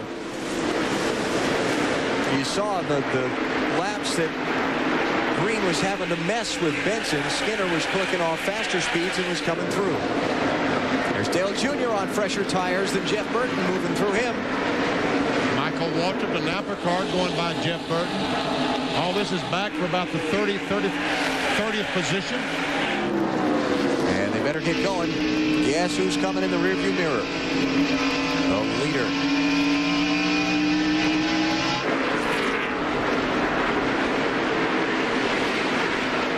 And Buckshot Jones is spun down the front straightaway. Caution. That was close. Third caution of the Sharpie 500 is out. Lap number 69. Pit stops here for the leaders, I would think. Yep, I bet they come in now. Yeah. And now it'll be interesting to see what Benson does, since he's got the fresher tires, if he stays out for the track position. We'll cover the pit stops when we come back to Bristol in a moment. Jeff Green's the leader. You're watching NASCAR on TNT. Back at Bristol, pit stops in the Sharpie 500 for the leaders, but a couple of guys have stayed on track to pick up the top 2 spots. Ricky Craven and Johnny Benson did not stop, and they are now first and second. We said Benson would probably roll the dice, or I said that. Come on, BP, one for me. Yes, Alan, you did very good. Here's how it happened on pit road. All right, this is the front stretch pits. See, Jeff Green moves. He's out in front of Ricky Rudd. Here comes Rusty Wallace. Great stop by his guys. Now, this normally would be how they line up, how they cross that white line. That's not the case at Bristol. They've got to accelerate down the backstretch, and the line that decides how they restart the race is in turn 3. in order to blend the cars from the backstretch pit road in. There's the line right there, the yellow stripe across the track. This one, all the way up, yep. That's the pit road blend line to catch the cars from the front and back pits. And we talk about what a disadvantage it is on the backstretch. In this particular case, that was not the case, because Steve Park right now is in 6th place. He stopped on the backstretch. He was running 22nd when the caution flag came out. He's currently running in 6th. So it looks like they're speeding the pace car up from turn 4 to turn 3 fast enough that the backstretch might be an advantage. Here's a look at how they came off of pit road. And I believe the one car beat Rusty. He did. Right here. Keep going a little bit more. There's the line right there. And Park gets out 3rd. So he should line up behind the 28. And has been moved there by NASCAR. So he's moved in the 5th position. Let's hear about the leaders' pit stops from Dave Burns. Jeff Green came in. They changed 4 tires. He was a little bit loose. They made an air pressure adjustment to take care of that. His teammate Mike Skinner, same thing, a little bit loose, air pressure adjustment. Bill? Well, Rusty Wallace, a little bit loose. Right side air pressure adjustment for him. He's worked hard all night, moved from 9th to 7th on the track, from 7th to 5th on pit road. Dale Jarrett also on pit road, obviously, under that caution. He had been loose. He got trapped in his pit stall, had to back up and then pull out, lost valuable track position, fell back to 12th. Also thought he had lost 3rd gear, but got it into 3rd gear. Let's go to Marty. Ward Burton made some decent progress. Bill started 14th, got up to 9th when he came down pit road. A little tight in the center, loose off. They made an air pressure adjustment to help that. They had a great stop down here. Tony Stewart came in, 4 tires, no adjustment, still fighting the brake issue for Tony Stewart's car. And Sterling Marlin had a long pit stop. They were tight, but they decided to pull a rubber out of the left rear. That should make them a little bit looser, should help out that tight condition just a little bit. To Matt Yoakum. Dale Earnhardt Jr. came in for service. They went 1 round down on the track bar. They also put a rubber in the right front. The problem with the stop, that Jack fell. Kevin Pinnell is the Jackman this weekend and last weekend. They've made a change on the Budweiser team. Kevin was the Jackman on the Busch car for Dale Earnhardt Jr., but it was a lengthy stop and it cost him bad. The 99 car of Jeff Burton, he also came in. They made a track bar adjustment. His car very, very loose. Hey, Matt, did Park get 4 tires and pick up all that track position there? Yes, indeed, Alan. That was 4 tire stop for Steve. Wow. That's great work. I thought maybe they might have changed 2 tires to get that track position, but changing 4, terrific work. That is great work. There's our Coors pit summary. Remember that the first 2 positions on the track are occupied by guys who didn't stop. So Green's team in first, out first from pit position, but they are 3rd on the racetrack. So the big losers, Mike Skinner and Jeff Gordon. Cleanup still continuing here at Bristol, so let's take a break. We'll come back for the restart in a moment. You're watching NASCAR on TNT. Turn on them down and more.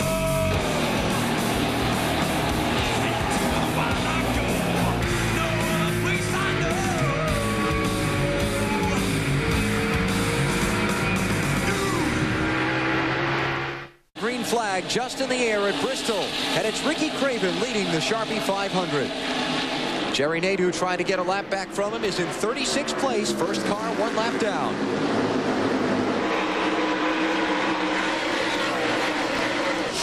Let's update. We double-checked during the commercial break. Steve Park just got right side tires. That's how he got off that backstretch pit road so quickly. Yes, that explains a lot of things, just 2 tires versus 4. Rusty Wallace trying to take a look on the inside of Steve Park. Oh, trouble off turn 2. Benson gets spun around. Andretti, Kurt Busch. Benson was in 2nd place.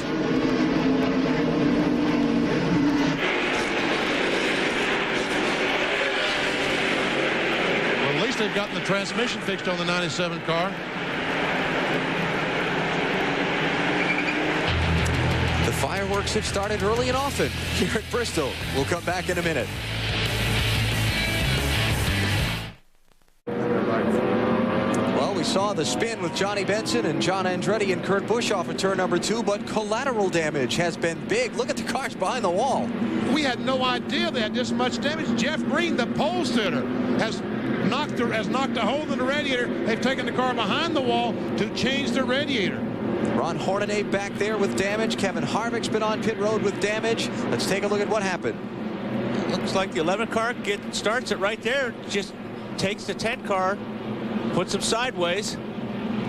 Then here in the back, I'm sure everybody started checking up. That's what happened to look like to the 30 car. It looked like somebody checked up in front of him and he got in the back. The only car he could have hit was Joe Nemechek.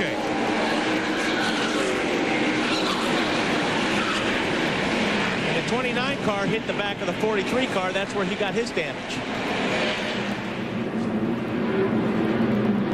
Yep. It's already happened. The 30 car hit the back of Nemechek, and the 29 car hit the back of John Andretti's car.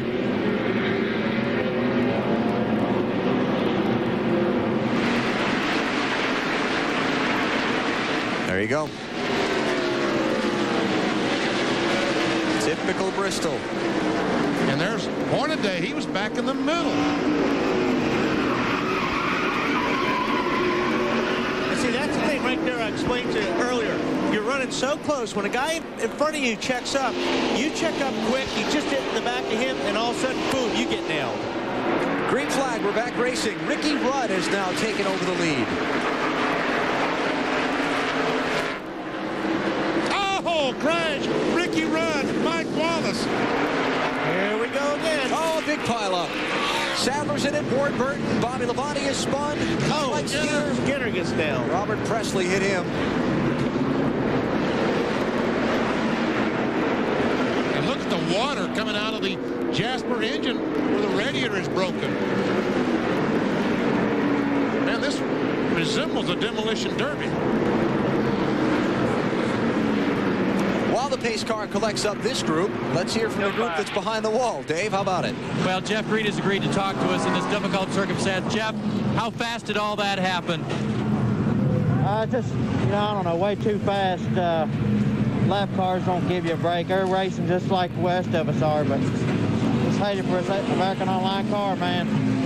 It was awesome. Just a little bit loose. We're going to tighten it up there, but can't win back here. And it was a great race for him, guys. That car was very good. His crew's still scrambling on it. And by the way, Ron Hornaday, same problem. They damaged the radiator as well. They're behind the wall replacing that. Alan? Well, while they continue to have all this carnage in the early going, we're trying to take advantage and get some commercials out of the way so that if they get to do some racing for a while, we can watch. Steve Parks, the new leader. You're watching NASCAR on TNT.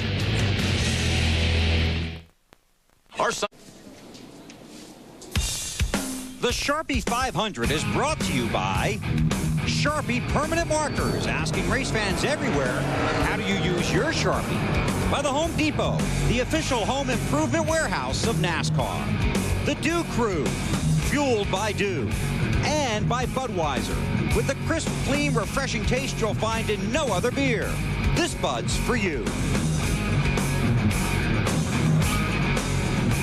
Already on the 5th caution of the Sharpie 500, and we're only 93 laps into the event. Ricky Rudd on pit road with damage from that last incident, Bill. And he was brought in by NASCAR because of damage to the front of the car. A bar sticking out of the left front by the left front tire. They're going to cut that away. It's the bumper bar. They actually just pulled it out. It was knocked loose. While they brought him in, he got 4 tires, and then he goes back out. So Ricky Rudd had to come in, got damage in that accident, loses a lot of track position. Let's go to Dave. And Bill, this is the 3rd time Mike Skinner has been on pit road. They're now cutting away the rear fender where the damage was most significant. Remember, Mike is getting over his ankle injury and his knee injury to the left side. So anytime he gets shot in the left side here, it can't feel great. He says it's okay, though. They're going to see if they can keep this car running for 500 laps. Marty? A lot of upset people down here, Dave. Robert Presley, what happened?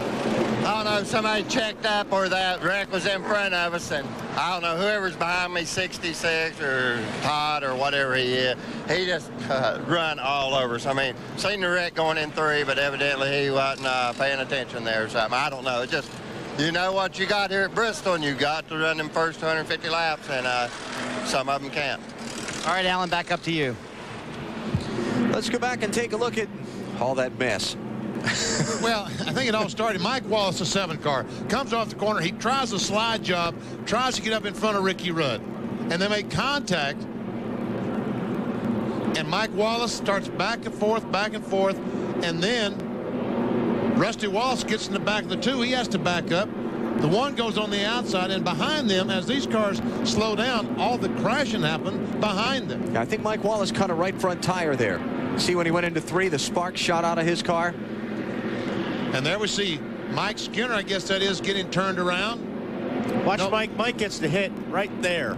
That's where he gets the big hit. Bobby Labonte was going backwards for a little bit.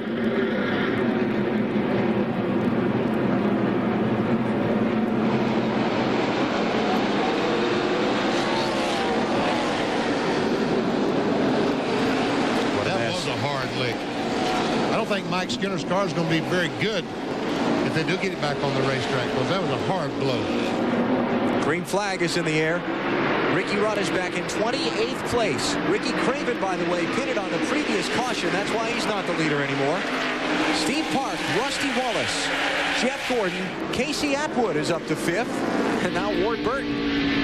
Casey up to 4th and Ward in 5th. And here goes Rusty Wallace for the lead.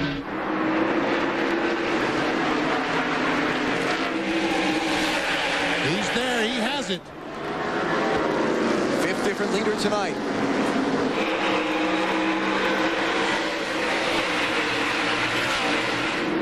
Jeff Gordon currently is in 3rd place, about for 2nd. Jeff Gordon goes to 2nd. Steve Park must be having a hard time getting grip right now because the 43 car went by him.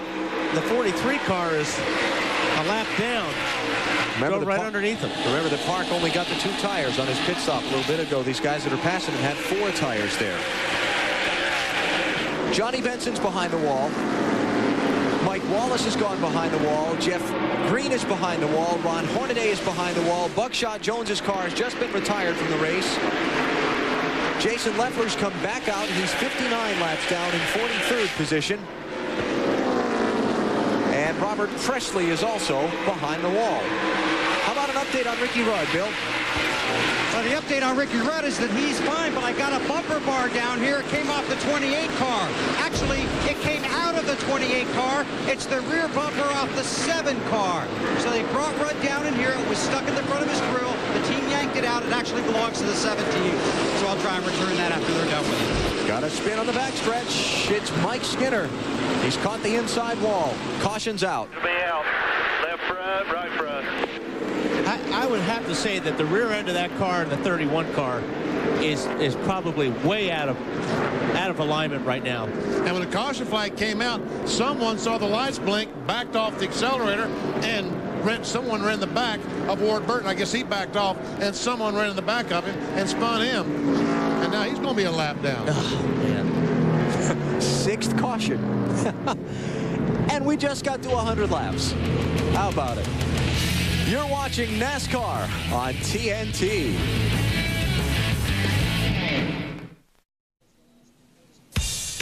The Sharpie 500 is brought to you by Sharpie Permanent Markers, asking race fans everywhere, how do you use your Sharpie? By the Cat Riddle Store, where you can rent cat equipment and a whole lot more.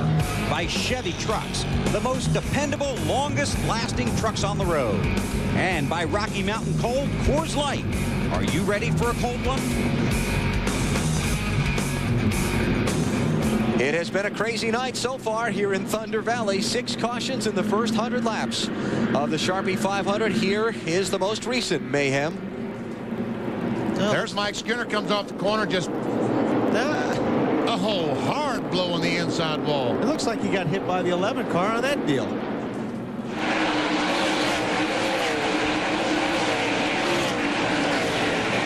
Sure does. Man, he doesn't need many blows like that with that sore leg. You get hit or forced wide there? He got hit. Yeah. That's what it looks like. Well, Brett got hit in the first incident he was involved in, but about everything else that's happened tonight, he's been right around as well. Let's get some updates from pit road, Marty. Yeah, Ward Burton was hit in the back by Dale Jarrett in that slowdown through his spotter. Dale Jarrett apologized to Ward Burton, said it was his fault. Ward's had a terrific car. They were running 5th at the time. They came in, took on 4 tires, made no adjustments, but now he's down 2 laps because while he was sitting on the track, they couldn't get the starter to engage. He finally did get it to engage, and now he is running once again. Here's Ward trying to catch up to that line of cars in the inside lane. As Marty said, he's 2 laps down, back in 34th. Let's try this again, shall we?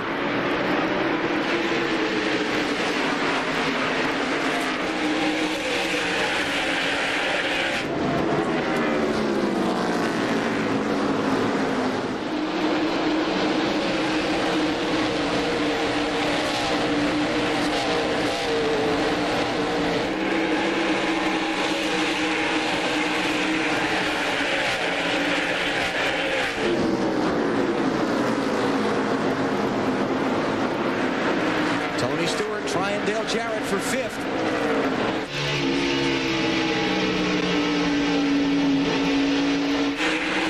Both those guys trying to get by the Kurt Busch automobile. I talked with Tony earlier today. He was a little concerned about his endurance tonight. He brakes with his left foot. Remember, that's the one he injured, tripping or trying to keep from tripping over the dog last week. The crutches are gone, but it's still very tender. He said when he got toward the end of happy hour last night, it gave him enough pain to be concerned about his ability to use that left foot on the brakes all night.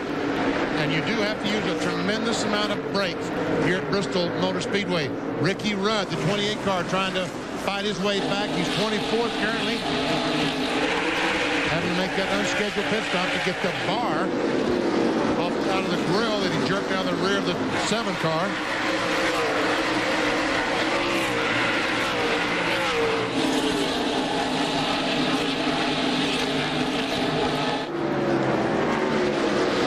Add Mike Skinner to your list of those who are behind the wall, Dave. Mike Skinner just walked around. You surveyed the damage, Mike. Pretty severe, isn't it? It's not good. I think maybe I need to get a different color underwear or something. I don't know what the deal is. The Lowe's car was awfully strong tonight. Ran awfully good. It's just Bristol. Is there any way, Mike, that this, your ankle, was it okay tonight? Are you back to 100% now? Well, it hit the brake pedal awfully hard. It jammed it, but it hit the side of it. I think it's going to be okay. Okay, Mike only has 1 top 10 here at Bristol. He won't get another one tonight. By the way, Elliott Sadler, the most recent race winner here, he was complaining of a little bit of an overheating problem, but they pulled out most of the damage on his car, and for the moment, he appears to be okay. His crew told him, you're running times as fast as the leader. Keep going, buddy. Elliott's back in 29th place, watching Kevin Harvick. You know, that's amazing. 14th. Skinner only has 1 top 10 finish here. I mean, as good as he runs this place. And don't think we're going to let Skinner's remark about the underwear thing go unnoticed. I think you should. For those of you who were with us during the rain delay last week at Michigan, Wally made his startling revelation. I'll get with Mike and we'll go over some colors. Dave Blaney, Matt Kenseth, racing for 17th and 18th. As we look back into the field a little bit, Dale Jr. behind him in 19th.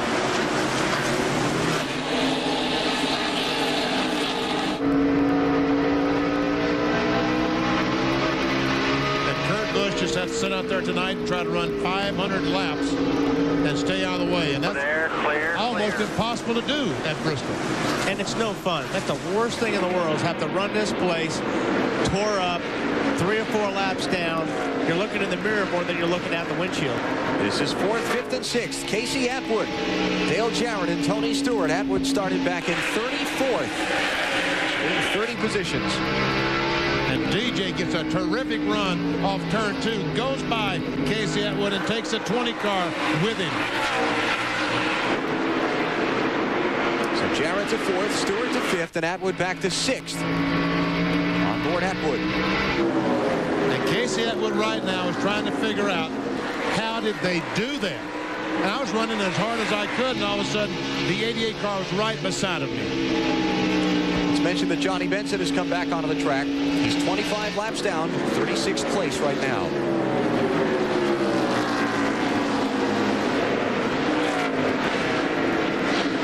Matt, how about lot more on Casey Atwood. Well, Alan, to answer Benny's question, basically 4 newer tires handle better than 2 newer tires. Casey Atwood, one of the teams pitting here in the backstretch, so he and Steve Park and several others have to do the opposite of what the leaders do. The leaders take on 4, they have to take on 2 for track position.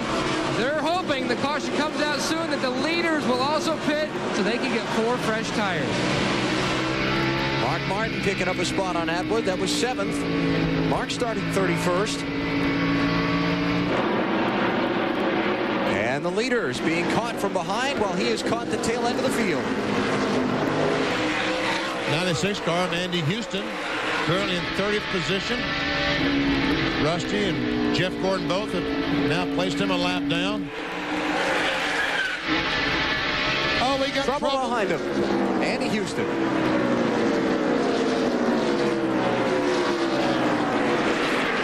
Caution.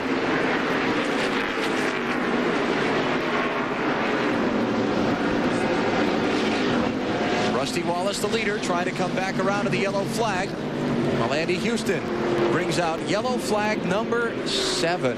Is it too soon for me to mention the record here at Bristol for the most caution flags in a 500-lap Winston Cup race? Got a guess? Oh, about 18 or 19. You're very close. 20. Twice. Stay put. That's all. Let's take a break. Rusty Wallace and Jeff Gordon lead the Sharpie 500 at Bristol.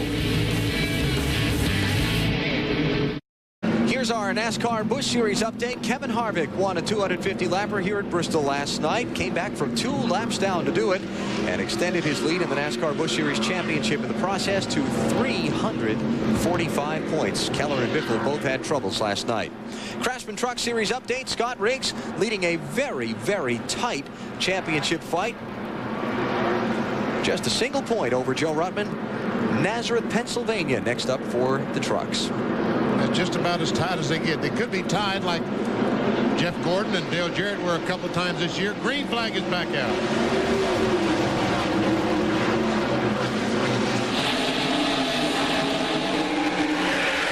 Only a couple of pit stops under the caution. Sterling Marlin, Jeffrey Bodine, Bobby Hamilton, Brett Bodine. And Todd Bodine gets spun in the 3rd corner right in front of all the cars. Nemechek still sits there, and guess what? Yellow fever once again. Number 8. And the 22 got his lap back. One of them. One of them. Got a lap back. Yes, he did. Matt Kenseth and Bill Elliott would have been the other lead lap cars that pitted under the last caution. Now we're on to the next caution. After all, we've run 2 laps.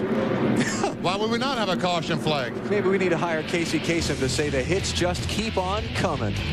We're back to Bristol in a minute on TNT.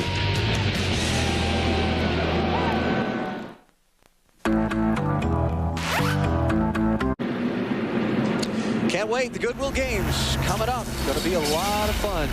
August 28th, they kick off. Not a lot of goodwill happening here tonight at Bristol as you look down on this 150,000-seat stadium from our U.S. Army Skycam. Aerial views of Bristol, courtesy of the Army. Be an Army of one. There are 212 ways to be a soldier. Find out more at GoArmy.com. Let's see. Caution number 8. If you watch here where the 33 is and see where the 66 is, it almost looks like Todd drove down over the top of the 33. 33 was already at the bottom of the racetrack, and I just think that perhaps Todd Spotter or whatever didn't see that coming, but 66 certainly drove down the racetrack over the 33. On board Dale Jr. is our next view.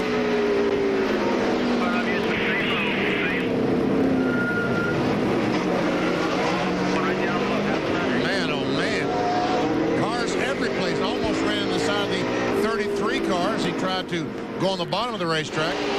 Kevin Harvick.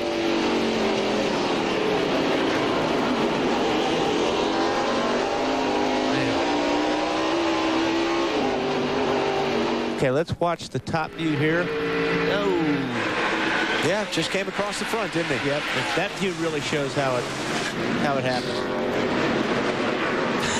Thinking back to that Harvick thing, has he got both feet on the brake pedal? Oh, yeah. Trying to get that car slowed down just as quick as he can, and almost ran in the back of the 10 car. And we know, we've seen what happened. We saw 2 cars sitting side by side behind the wall just a moment ago, the 30 and the 14, both of them with the radiators, holes punctured in the radiator because they ran in the back of someone. Log on now to NASCAR.com and check out the Conseco NASCAR Fantasy Challenge. Pick your own team of drivers and see how you match up against other fantasy teams. Log on today and you might just win a replica of the number 14 Conseco Winston Cup Pontiac. And there he is on the racetrack with a new radiator installed. Ron is 51 laps down, back in 40th position. And we're back at it again. Let's see how many laps we can get this time.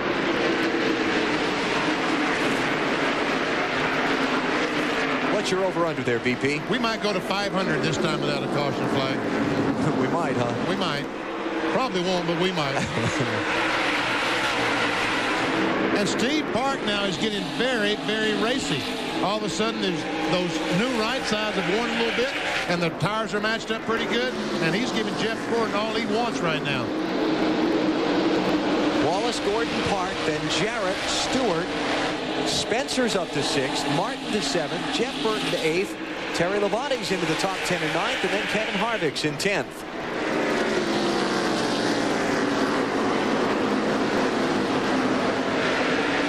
Robert Presley back on the track after time behind the wall. 50 laps down in 38th spot.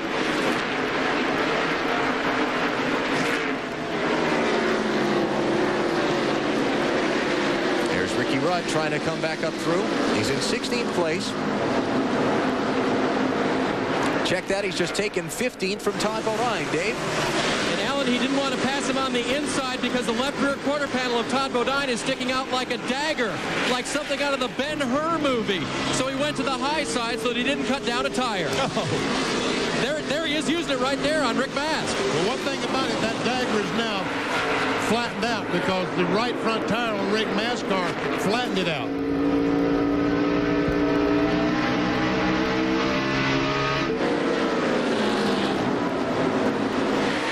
Dale Jr. for 16th place.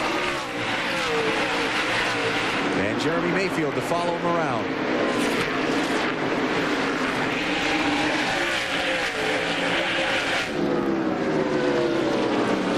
Discussion every week in the drivers meeting. NASCAR says you drive the car, don't let your spotter drive the car. So we've seen Todd Bodine now twice come down the track and bounce off of somebody. Is the spotter saying clear and he's turning down, or is he trying to judge out that rear view mirror, which is difficult? Oh, trouble on the backstretch. Before we get to that,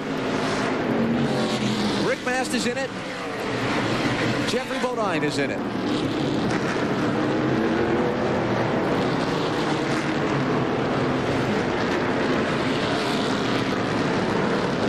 Caution number 9. I guess they didn't get to 500 without a caution flag. No, sir. Is there a full moon? No, and last night we saw the moon. It was only a half moon. Second incident Rick Mast has been involved in tonight. Off turn 2 and onto the backstretch. 32 just gets into the back of Jeffrey Bodine, which turns him into the 27 car.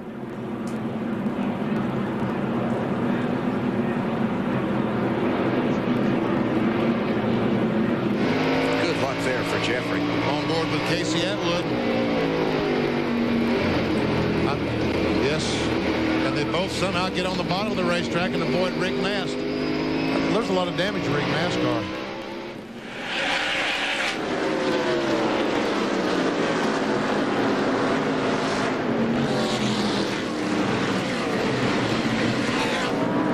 There are going to be some angry people at Darlington next week. I think there's some tempers going on right now. There is some serious tempers going on right now. You know what the thing about Bristol is? There's no tunnel to get out. All those angry people, when they're out of the race, have to stay here till it's over. And there's some interesting discussions that happen, too. Can't fight the need for speed. I'm loose, I'm clean, I'm burning lean and mean.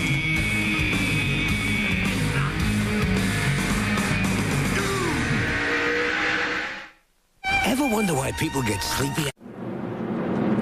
Without question, it is the most impressive-looking racetrack anywhere in America, perhaps the world.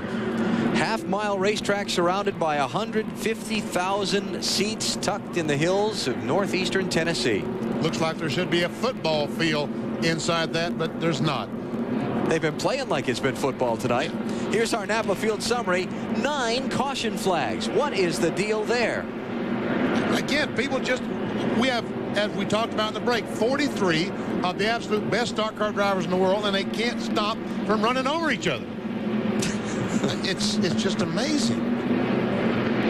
Hey, there we go. Hey, folks. Got them all. We appreciate it. Turn it around. Now they got something on the backside, too. Oh. Benny, Allen, and Wally. Grandma, I'm on TV. There you go. Would you believe there actually has been a caution-free race here at Bristol? Oh, yeah, I was in it. When was it? 1971. There you go. Cars out of the race. Got a bunch of them.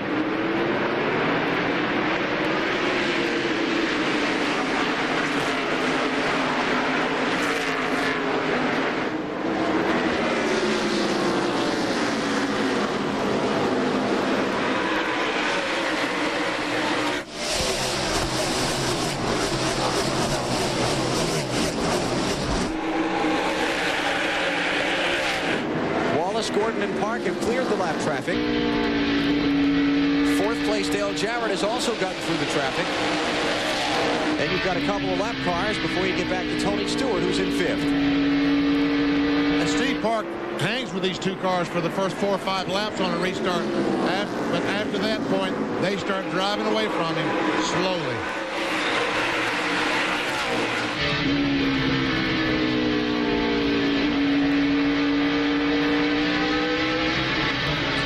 Mask's car has just been officially retired from the race. And here comes Ricky Rudd back through the traffic. Trying to get 13th from Dave Blaney. Inside. Clear low if you need it. Clear low. Dave Burns. Alan, they were encouraging Ricky on the radio. You've come from 29th to 15th in this last run. Good job, buddy. But he's complaining that there's no front grip on the 28 car. That's what he's battling right now. That means when he goes down the corner right there, turns the steering wheel, the car slides across the racetrack. The only way to keep it on the bottom is back off a little earlier than he would like to. Let's mention that Jeffrey Bodine, after the spin a minute ago, made 2 pit stops. He's back on track. He did lose a lap. He's in 31st place. That's him on the left side of the screen. And Ricky Rudd is going to be going around on the outside right now. 2nd car out of Brother Brett's racing stables. Fielded with a new sponsor. Trying to establish something to perhaps field that effort full-time in 2002.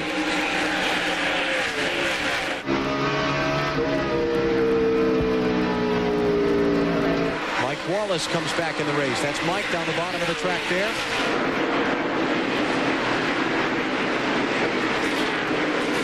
That race car would be safer, Mike, in the pit area than on the racetrack, I think. 74 laps down. Junior, 14th place on Ricky Rudd.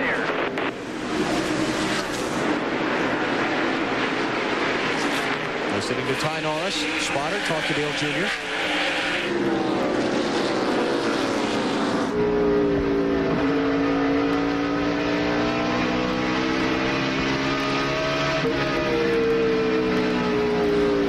Like you're off the throttle forever here. You get back on the throttle and listen how he gets off the throttle and just lets the car coast through. Then starts picking up the gas. And you really can't get hard on the gas until you're almost all the way through the corner or through the center of the corner. Because if you get on it too soon, if your car's a little bit tight, you're going to hit the wall.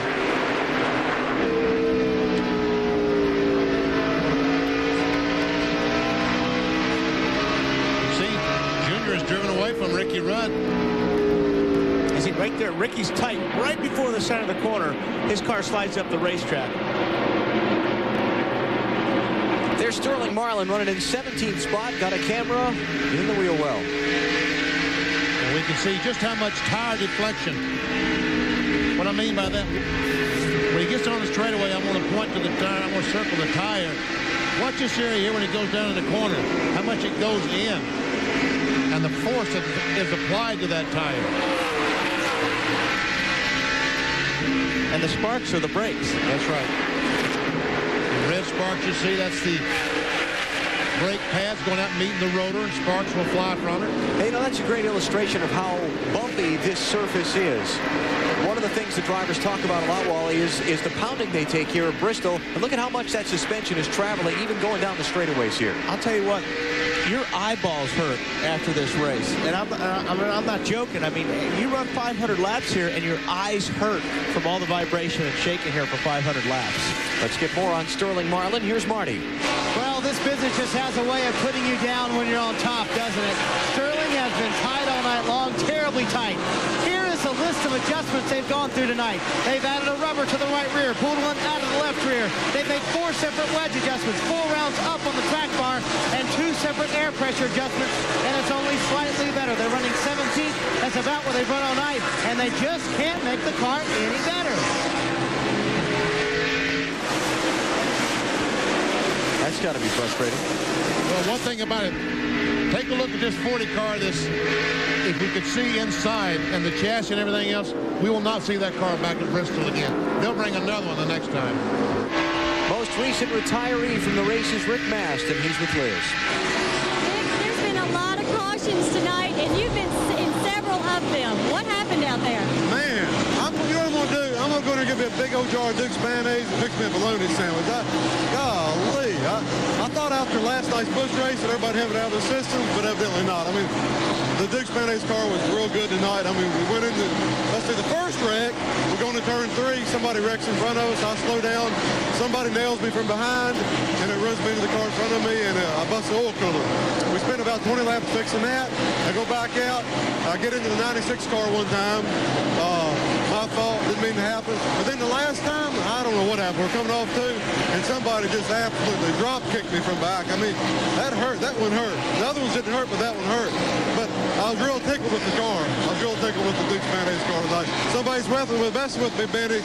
Oh, y'all come to my golf tournament. See you later. Rick's got a little friend on his shoulder up here tonight. Alan? Rick having a golf tournament, was it September 5th, I believe it is.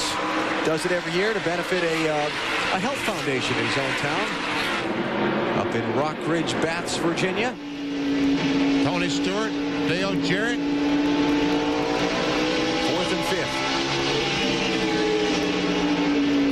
Let's mention that Andy Houston has retired his car from the race. That was a hard lick. Andy Houston hit the inside wall on the backstretch. There's no surprise to me they retired that automobile. Texas Terry has had an absolute dreadful season. Terry Labonte's last top 10 finish was here at Bristol back in March. That was his last top 10 finish. He's not led yet this season. But he's got a couple of wins here at Bristol, and after starting back in 21st place, he's up to 9th.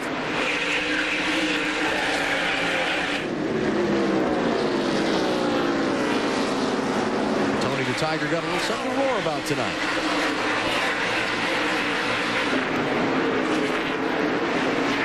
Terry Labonte has won twice here, as you can see on the graphic. Martin a couple of times, but Rusty Wallace 9 times. So it's no surprise that the leader of the race right now is Rusty Wallace. Let's get an update on Terry Labonte's progress from Marty. Yeah, Alan, you talk about how bad the season has been for these guys. You mentioned they haven't led a lap. They haven't finished in the top 10 since they've been here, and they desperately want to do a good job tonight, possibly finish in the top 5, maybe even the top 10.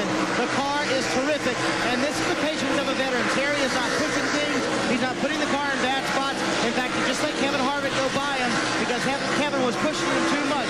Terry's showing a lot of patience out there, really working the car and working lap traffic very well. So far, no scratches on the Kellogg's car. And again, just needing something good to happen. We've just run 30 consecutive laps under the green flag. Will we make it to 41? That's the most straight green flag racing we've had tonight. We'll find out when we come back to Bristol in a minute on TNT. Let's Let's check in on the Coca-Cola family of drivers and where they're standing in tonight's race. You see Steve Park and Stewart and Jarrett all running very well.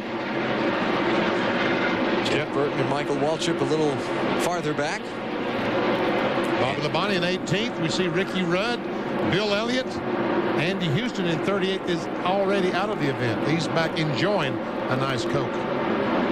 Had a change for that 4th position a minute ago. Tony Stewart has gotten by Dale Jarrett. Picked up the spot on him. We check in on the leaders. Rusty Wallace and Jeff Gordon are kind of been in that formation for a while. Let's get an update on the leader from Bill Weber. Well, it's been a great night for Rusty Wallace. Of course, he was having a great afternoon 1 week ago. It was a valve spring that slowed Rusty's run at the win at Michigan last Sunday afternoon. But this car tonight has been very strong, and that's one reason you haven't seen a lot of pit stops during the last few cautions. Rusty's car is good. He doesn't want to stop, doesn't need to stop. If he does, the other guys will get a chance to make their car better. Rusty on a mission after the last couple of weeks, looking for Bristol win number 10. And I tell you what, Rusty, oh, look at Jimmy Spencer. He's right on the back bumper of Dale Jarrett, battle for the 5th position.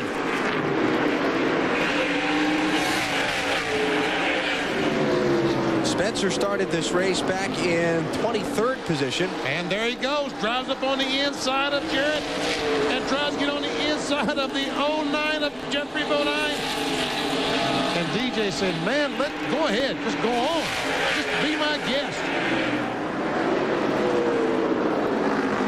Oh, look out. DJ almost crashed trying to avoid spinning out the 09 car of Jeffrey Bodine. I don't think Jeffrey wanted to run the outside. I think he wanted the leaders to take him on the outside.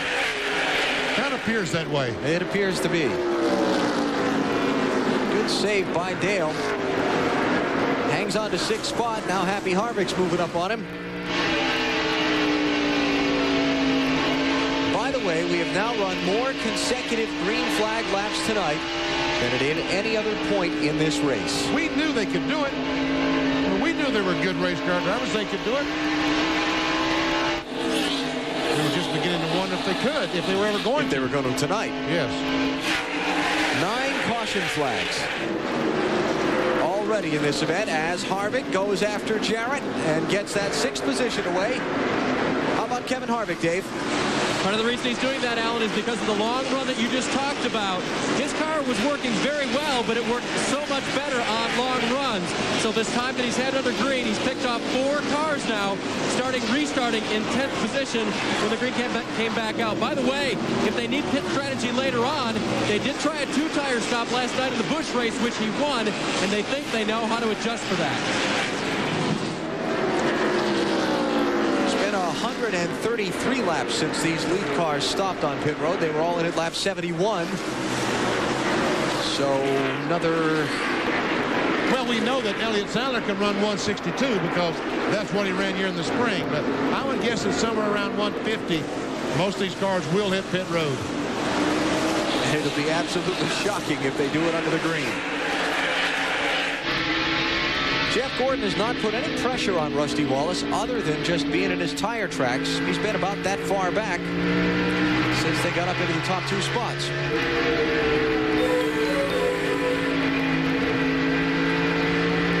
I think Jeff Gordon right now is content to run right there. Yeah, I agree with you. You know, it's pretty hard to get around Rusty. So if he can keep Rusty in his sights, and if they have to make pit stops under green, they both got great pit crews. It'll be interesting to see who wins that race. But I think you're right, BP. I think Jeff's just letting Rusty make the hole through traffic. Kurt Busch in the 97, 3 laps down, 33rd position, involved in an early spin. And the leaders continue to pick their way around. Wallace and Gordon pacing the Sharpie 500 at Bristol. We're back in a minute on TNT.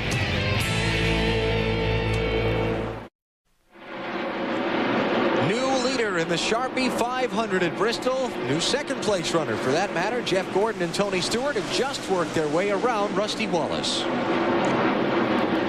Well, like I said, BP, 24 really wanted to get by Rusty badly. Oh, wait a minute. Here's now. what he's going to do. Wait a minute. All of a sudden, it looked like Rusty's car, he's struggling to get around the racetrack.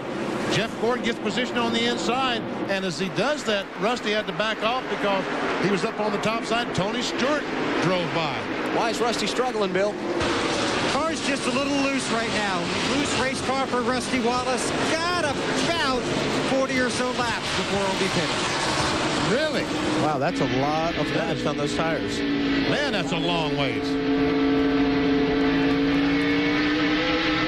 That'll be about a 190 lap run. 185 lap run when they stop. And that tire wear, that was outstanding to be able to run that far. Still running lap times in the low 17, high 16 second bracket. Curious little irony that Gordon and Stewart would end up close together on the track here at Bristol, up at the front of the pack. You remember what happened at the end of the race back in March, don't you? I do remember. And I'm sure both those drivers remember. What we're talking about, the 24 car got in the back of the 20 for, I don't know, third or fourth position, whatever it was, and spun the 20 car out with just a lap or two to go. And after the race, the 20 came down and hit the 24 on pit road as they were stopping on pit road. Let's find out what's going on with Jeff Gordon's car from Dave. Alan, you wondered if he was content running behind Rusty Wallace, so I wrote the word content on my notepad and showed it to Robbie Loomis, his crew chief. And Robbie kind of sneered and shrugged, like, no, not really. And just after that, he passed him. I asked him if the car was neutral. He said, yeah. And Jeff has been very silent on the radio. Let's go to Marty.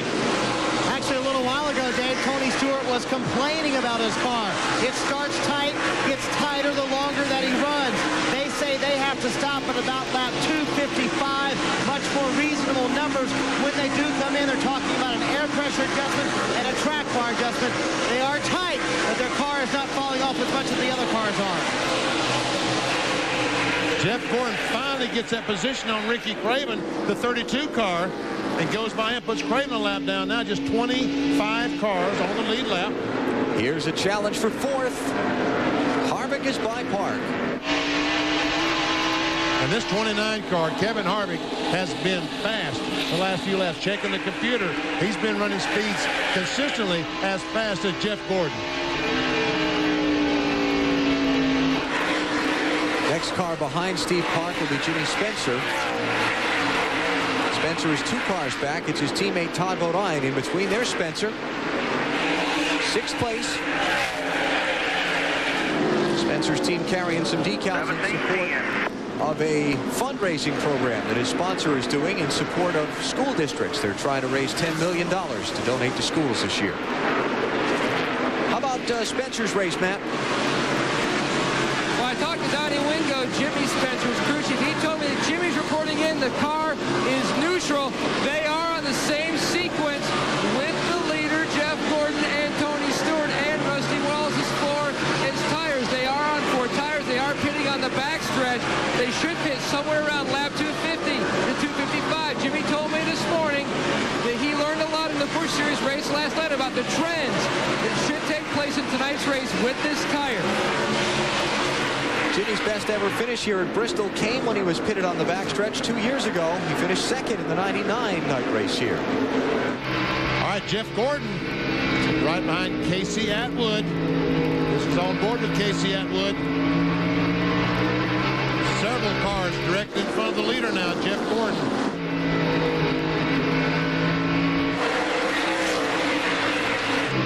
The 2 Evernham cars are up there. Jeremy Mayfield, Brett Bodine. That's not good for Mayfield to get shuffled outside. And the leader's coming up behind him. Uh-oh, trouble for Mark Martin. Into the outside wall. No caution. We stay under green. Mark was running in 14th on the lead lap at the time. And he's headed for the backstretch pit road. Got green flag pit stops coming up for the leaders in a moment, so we'll take a break and come back for those. Jeff Gordon leads. You're watching NASCAR on TNT. Hey, we're under caution again in the Sharpie 500 at Bristol. It's happened again. Pit stops have just happened for the race leaders. We will show you those in just a moment. Kevin LePage has taken over the lead by not stopping. And Rusty Wallace was the first car off pit road, the cars that did make pit stops. Let's go back and take a look. Here comes Rusty. Here comes Gordon. We see that Rusty beats him past the line, and they just stand on the gas, hurriedly go to the back straightaway.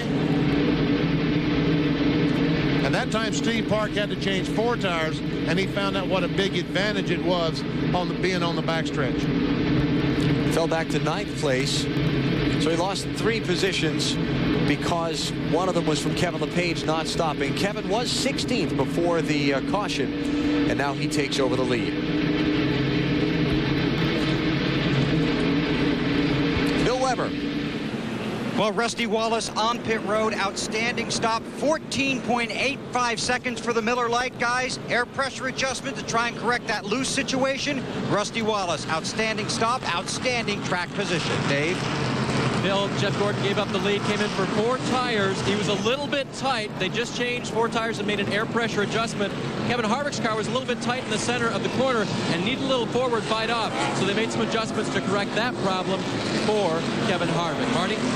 15.4 on the stop for Tony Stewart. Again, he was tight. They took a pound out of the right front tire. They also went up on the track bar. That should loosen him up just a little bit. And one benefit from the cautions tonight, there have been so many of them, 10 now, is that Tony is getting to rest his left ankle, which is still hurting, Matt. And Steve Park took on 4 tires. He had over 180 laps on his left side tires. He was complaining he could not get any forward fight. They took air pressure out of both rear tires and took 1 round of wedge out. The caution was brought out because Michael Waltrip crashed in turns 3 and 4. We'll show it to you in a minute. First, we're back at it. Now the 22 car, Ward Burton, is still 1 lap down. He spun on the backstretch earlier. The car stalled, would not restart. He lost 2 laps. He's made 1 of those up, and now with Light getting on his 4 car and have another caution flag come out, they'd be back. Oh, lead left. What happened there? Trouble, Ricky Craven. Into the inside wall in the backstretch. Caution's out. Flag is out, and Ward Burton back on the lead lap. And that's not good news for the rest of them, because Ward has been very fast tonight. Todd Bodine trying to get a lap back from Kevin LePage.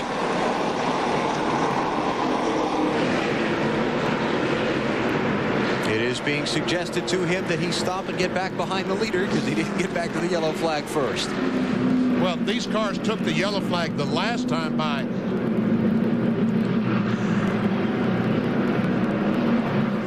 All right, let's go look at it.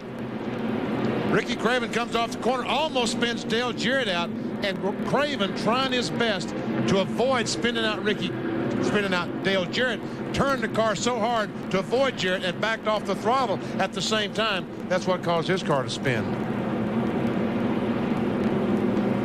Another look at it. Craven just pushing up a little bit.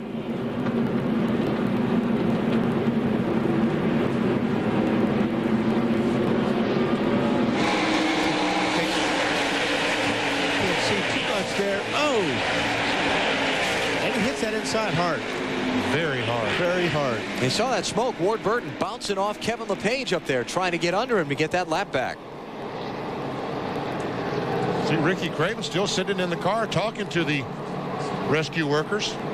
Oh, there he finally gets out.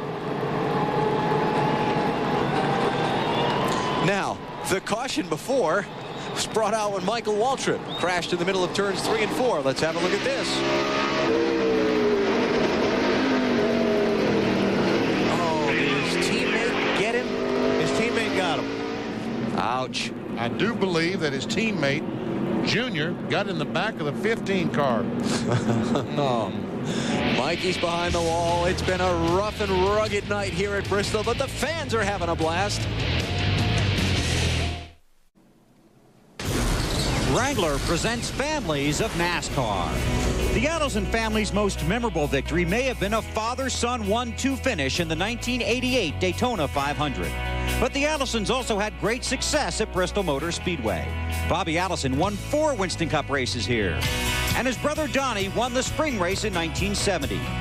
20 years later, it was another Allison's turn, as Davey won in Bristol in 1990. For more on the Wrangler Families of NASCAR, go online to NASCAR.com. While talking to my pit road colleague Liz Allison this week, I found out an interesting fact about Davey's win here at Bristol. She didn't want to get close to victory lane for fear of jinxing him. So when Davey won, she had to climb a fence to get into victory lane. She ripped her sweater. Davey probably got her a new sweater, but it was well worth it. The Allisons in victory lane many times, not only here at Bristol, but across the NASCAR circuit. Many, many fond memories. Alan? All right, Bill, thank you. We are a half a lap from the restart. Kevin LePage has given up the lead for a pit stop. He is back in 24th now. He was the only one on the lead lap to come in. So Rusty Wallace is now back out in front, but Todd Bodine was between LePage and Wallace when the caution came out. So he's on the tail end of the lead lap in front of Rusty.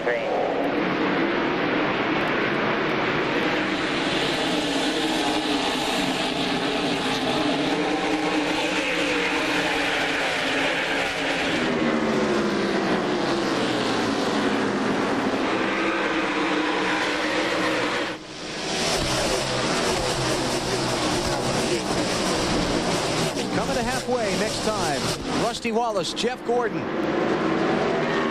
Then the lap car of Bobby Hamilton, then third place, Tony Stewart. And we are halfway through the Sharpie 500 at Bristol. The spectacle, the sight, the night race on the world's fastest half mile. Glad you joined us for our coverage here on TNT. Alan Destwick here with Benny Parsons, Wally Dallenbach, and our entire NASCAR crew. This has been a rugged and rough race, and Jeff Gordon might just get the lead away from Rusty Wallace here. He's there. Off the corner, side by side, makes some contact in the back straightaway. Jeff's got to get the lead out of this one. He's got the excellent position. Gordon for the point.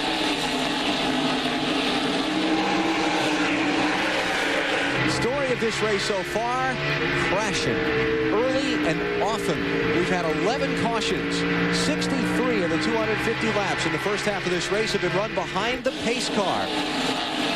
Drivers who are out of the race include Mark Martin, Ricky Craven, Michael Waltrip. They're all behind the wall. You've got Andy Houston, Rick Mast, Jeff Green, the pole sitter, Buckshot Jones out of the race.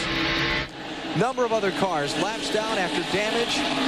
They've been running all over each other tonight here in Thunder Valley. Ricky Craven, the most recent driver to go behind the wall. He's with Liz. Ricky, this is not where you want to be right now. What happened out there? Well, it's just a contact sport, you know. It's just like a 12-round heavyweight fight. You just go toe-to-toe all night. And the only way to avoid that is to be out front. And then even then you can't avoid it. But it wasn't our night for the Tide team. But we're going to come back next week at Darlington. I'm looking forward to it. Well, they're still working on the car, maybe in hopes of getting it back out there tonight. Alan. Battle position, Steve parked to one car on the inside of Labonte. Terry Labonte for 7th. Jimmy Spencer goes by. Spencer picking up a spot there. Ken Schrader running in 6th. They're trying to get some spots on him. Haven't called Schrader's name a lot tonight, but he started back in 11th. Or up in 11th, I should say. He's had a solid night. Kenny loves this place. He loves running this place, and he runs it well. They had a lot of problems in practice, but they got a good qualifying lap. And he's running really good now. And one car is all over him. Because the 26 is all over the 1. 6th, 7th, and 8th. Hart finally gets that run off turn 2. Takes a spot away. Here comes Jimmy Spencer. We see Bill Elliott go round. Caution's out. 12th time tonight. Todd Bodine did get a lap back that time. So Todd is back on the lead lap in 24th place. There's a blue line special. You come in to put 4 tires on to take the wedge out of it. Better do 2 at a time, probably.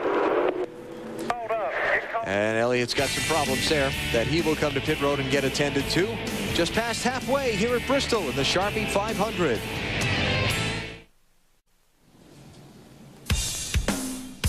The Sharpie 500 is brought to you by Sharpie Permanent Markers. Asking race fans everywhere, how do you use your Sharpie? By Dodge and the nearly 3,000 dealers who invite you to come see what's new. By Pep Boys. All you need to know is where to go. Pep Boys. And by Viagra. Ask your doctor if Viagra is right for you. 12th caution of the Sharpie 500 brought out when Bill Elliott got spun around up in 3 and 4. He's getting attention from the Dodge boys. Some damage to the left front that the flat tire did. They have hammered out.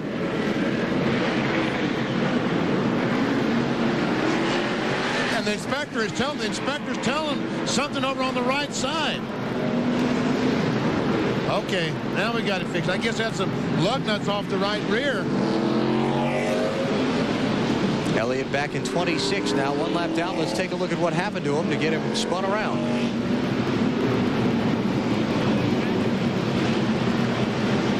Dale Jr., the 8 car, was there.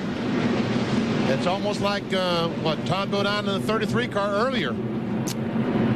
Tough call, just fighting for the same real estate. You've got to get these cars down on the bottom. They both wanted to be on the bottom. And if you get a little bit outside of that dark area, take a look here.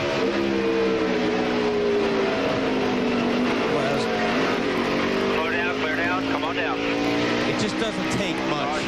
It just takes a little hit like that. Nice move by Matt Kenseth to get by the both of them while they were hung together. Matt went to 17th, and Elliott again getting attention from the Ray Evernham Motorsports team. You know, Alan, you were talking about earlier about the spotters. The problem with doing the spotting job here is by the time you see something and you push the button and you go to say something, that hole may be gone. Yeah. I mean, things happen so quick here that the driver really has to use his instincts on that.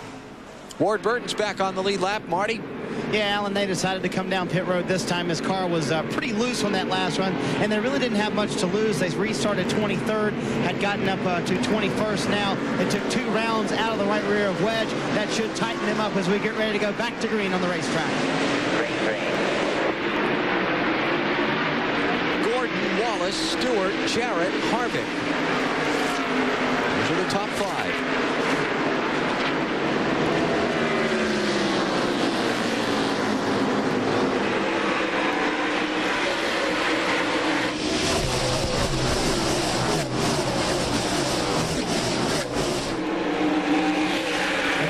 What Jeff wanted to happen. He wanted to get that 55 car in between him and the 2 car for as long as he possibly can.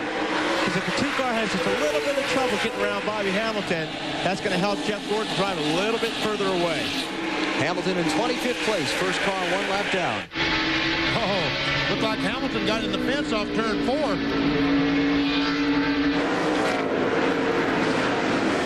I'm sorry, that was turn 2. It happened so fast here. It's understandable.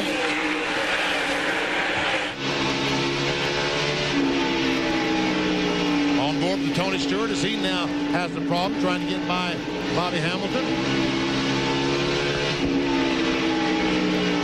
That 36 degrees bank we showed you in a pre-race show, it just doesn't look like it's that steep inside these race cars. But when you're sitting in that thing, when you go down in the corner, it feels like you're being thrown out the right side window when you go barreling off into one of these corners right here. Right there, you're being pushed so hard to the right, you can't believe it. Wasn't that cool with the bowling balls? It's a great shot. I got a great laugh at that.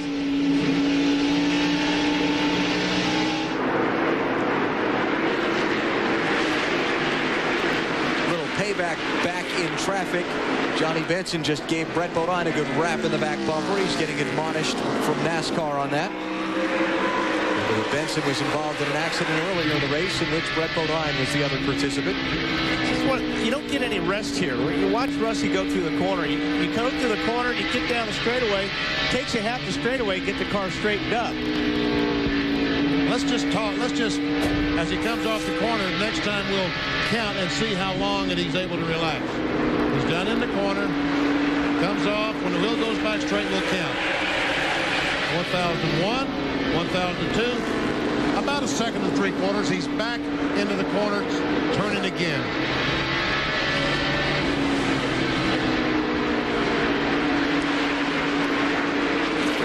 And that ain't much of a rest. Not much of a rest is correct. Watch him come up out of the seat when he stands all the way on the throttle. Watch his helmet. See him sit up in the seat? Yeah. He's hard on it.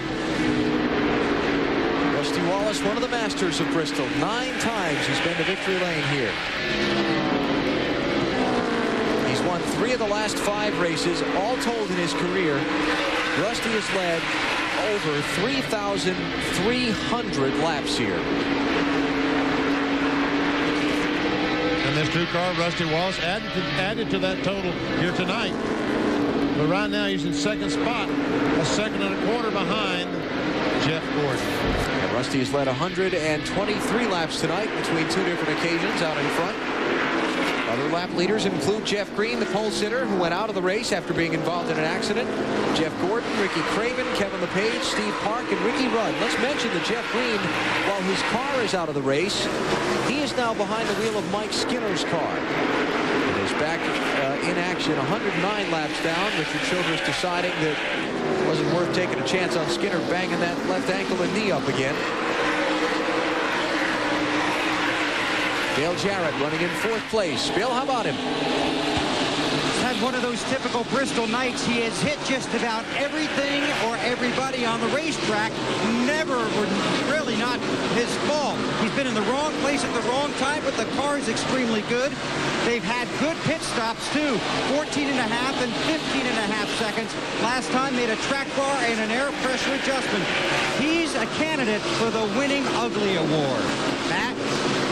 Besides battling, having to pit here on the backstretch, Steve Park now has a problem with his voltage. It is dropping. Paul Andrews told him to swap to the 2nd box. Steve reported in, he started the race in the 2nd box. The concern is there's no rev chip in the 2nd ignition box. They're hoping to go to that 2nd box because sometimes another ignition box will draw differently. He has turned off all the fans except for the rear end gear fan. The one thing about driver comfort, he's also turned off the air conditioning unit to the seat. Steve Park running in 6th place right now. Staying right with Kevin Harvick, who's in front of him.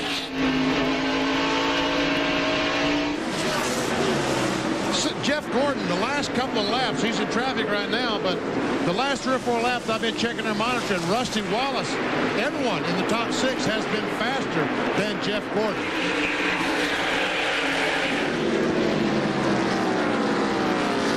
Last lap by, they were pretty close. We'll check speeds at the line here this time. Now, don't forget, you got some of these guys working traffic, so. That time Gordon was faster. Dave? And Alan, a while ago, Jeff radioed into his crew, good car feels real good, and he hasn't said anything since, so all we can assume is he did get caught up in traffic for the time being. Robin Loomis did tell him, don't be afraid to turn a little front brake into it if you want to, which I guess that might mean that he was a little bit loose, and he could adjust that with brake bias. That's exactly what he's probably talking about, so. But he doesn't look loose right now. He's got that car stuck right on the bottom of the racetrack. He's actually even getting on the asphalt a little bit. So his car is working excellent. 212 laps to go. Another critical round of pit stops coming up for the leaders. We're back to Thunder Valley in a minute. Log on to NASCAR.com to play the AutoTrader.com Move of the Race sweepstakes for your chance to win a $25,000 shopping spree on AutoTrader.com and other great prizes. Jeff Gordon still leads the Sharpie 500. Second place has changed hands. Tony Stewart is around Rusty Wallace. Now, Tony Stewart is gaining on Jeff Gordon, getting closer and closer. You see, talk about Jeff Gordon being very low on the racetrack. Wally, I think he's trying to use the apron of the racetrack to turn the car, to get the car a little bit loose. Talking about Jeff Gordon. You might be right, PP. There's a lot of times, especially getting off of turn 2, if you're a little bit tight, you run as low as you possibly can, so you get down on that asphalt to give you more room when you come off the corner. And he's been doing that quite a bit, especially off the 2. Next weekend, we go from tough old Bristol to tough old Darlington. Another great one coming up for you. Coverage starts Friday with Bud Pole qualifying at 3 Eastern Time on CNN Sports Illustrated. Saturday, our doubleheader, the NASCAR Busch Series race, followed by NASCAR Winston Cup Happy Hour. Coverage of that begins at 1 p.m. Eastern Time on TNT. And then next weekend, the Mountain Dew Southern 500. One of the gems of NASCAR racing. 12:30 Eastern Time. Our coverage begins next weekend here on TNT. These cars have been going to Darlington since 1950. The original super speedway. Brett Bodine had been back on the lead lap. Benny mentioned that earlier. He's about to get overtaken by the leader, Jeff Gordon. And Rusty Wallace starting to fall back into the clutches of Dale Jarrett. And Kevin Harvick, for that matter. Steve Parks there, too. So despite having led the most laps so far tonight, Rusty Wallace is starting to fall back into traffic.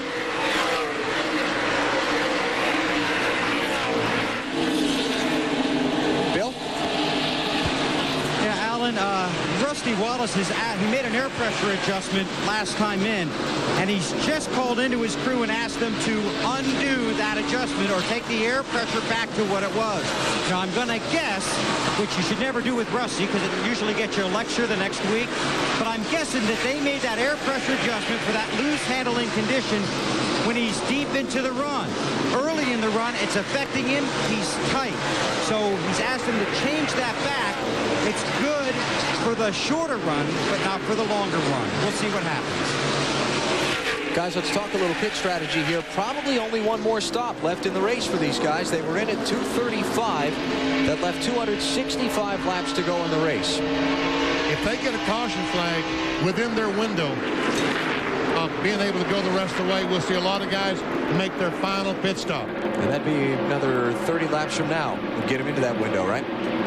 Probably. 160, 170 laps. Elliott Sadler ran 163 laps on tires here in the spring and won the race. As you look down from our U.S. Army Skycam here on Bristol, an Army of one. Find out more at GoArmy.com. Haven't talked Dale Jarrett here in just a little bit. DJ started 7th. The dreadful luck of the past few weeks that has dropped him 354 points behind Jeff Gordon in their race for the NASCAR Winston Cup Championship. He lost 107 points by finishing 41st at Pocono, another 105 at Watkins Glen with his 2 trips into the gravel trap and a 31st place finish. And then last week at Michigan, a late flat tire that dropped him to 37th at the checkered flag. Cost him another 89 points. They got themselves into a real quandary in Michigan last week. DJ reported in he felt like the tire was going down, but they need to run 5 or 6 more laps to get to the window so they could run the rest of the way. Don't overdrive it right now. Well, he's about to lose the spot. Todd Parrott talking to Dale there. So the last week they tried to run to get to that window, and the tire went completely flat in that 5 or 6 laps, and that's when he brushed the wall. So Jarrett now back to 5th, being pressured there by Steve Park. Behind Park, you've got Jimmy Spencer right tightly in line. Spencer's running in 7th.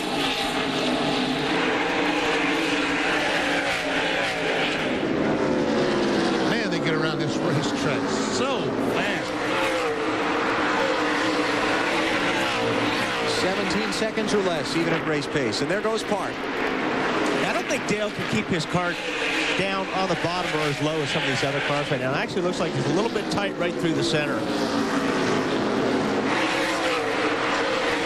If you're new to NASCAR, tight, the term the drivers use when the car won't turn in the center of the corner the way that you want it to. Won't turn in the corner, period, the way you want it to. He also could be in the same situation. If you're going down into the corner and the car's loose getting in, you'll use that banking and let the car slide up the racetrack to catch the loose.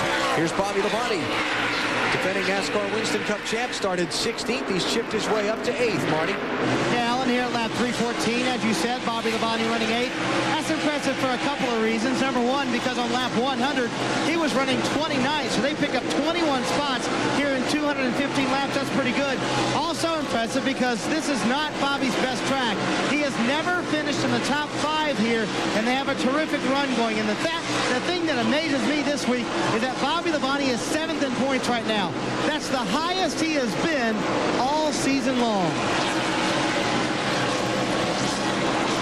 Brett Bodine's car is getting the black flag. Some sheet metal flapping from his machine that NASCAR wants attended to. And we see Kevin Harvick has caught Rusty Wallace and just blows right by him. Rusty needs a caution. Put Kevin Harvick into the 3rd position. Cautions that were plentiful in the first 100 laps of this race. But if Rusty gets the caution flag, can he afford to stop? Oh, you have to.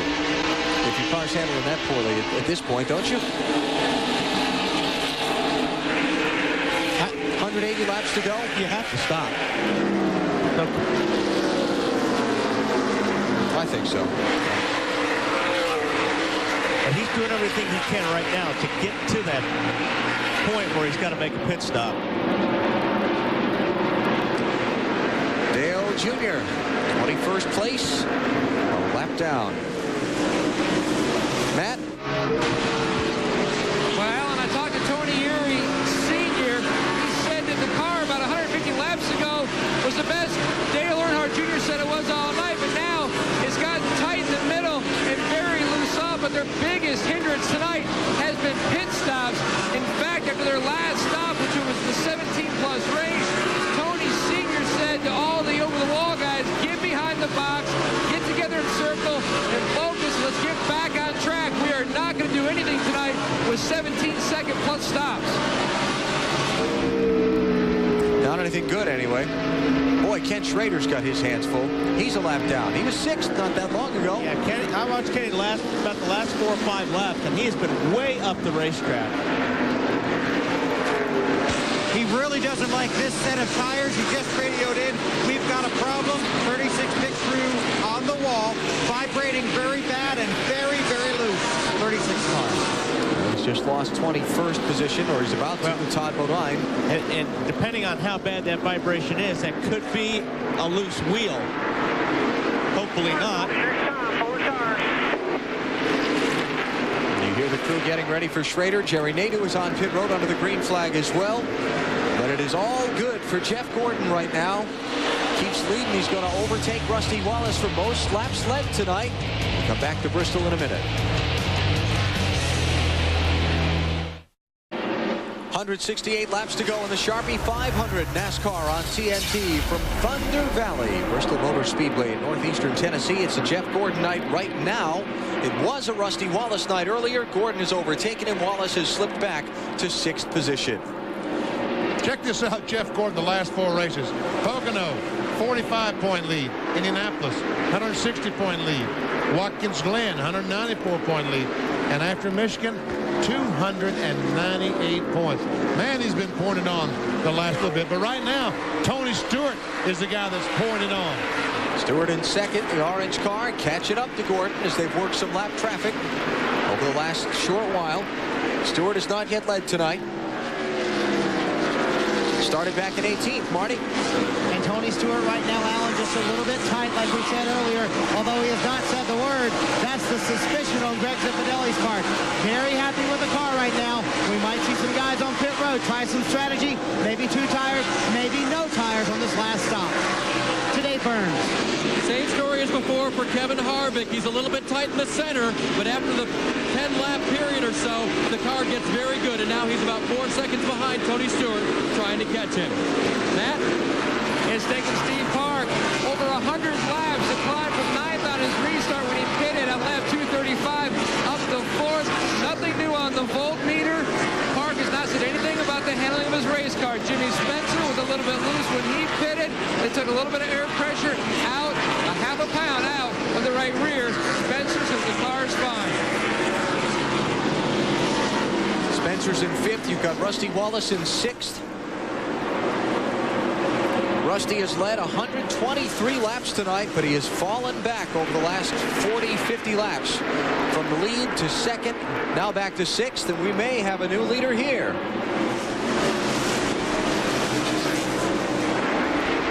As far as back, as much as Tony Stewart has gained on Jeff Gordon, you would think that he is clearly much faster and should be able to pass. But he's probably only be able to pass if Jeff Gordon wants him to pass. Remember the race for 4th on the final lap here in March when Jeff used the old chrome horn, that front bumper, to get Stewart out of his way to grab that position.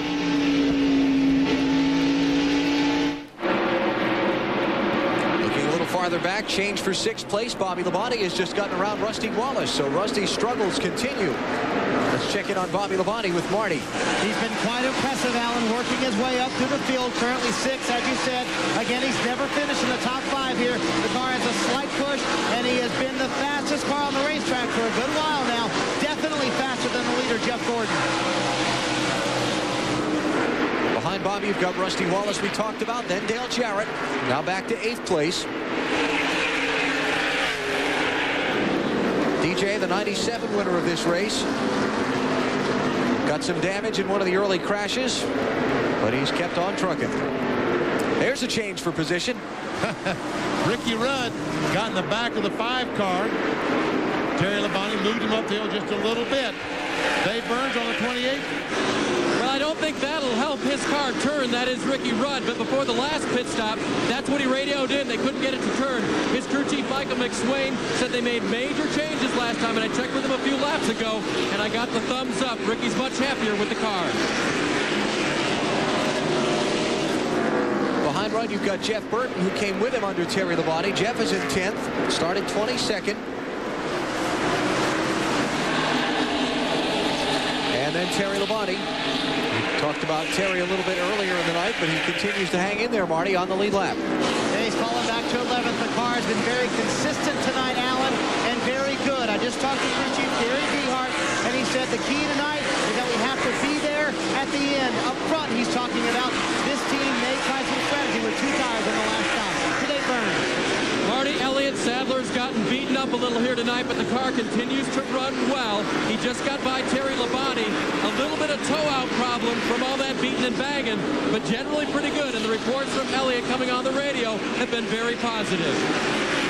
So Elliott's there now in 11th. Terry Labonte is 12th. Then you've got Jeremy Mayfield, who's in 13th. He started 30th.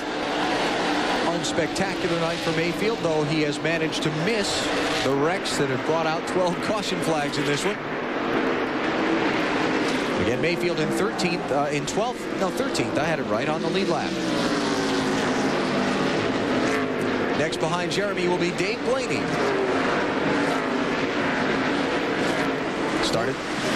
Benny started 28th. He's up to 14th. As he tries to get by the 77 car of Robert Presley, and we see a battle for the lead. Tony Stewart has it. Finally got the run on it. Caution, trouble in the backstretch. Todd Bodine. Boy, it's been a tough night for the Bodines.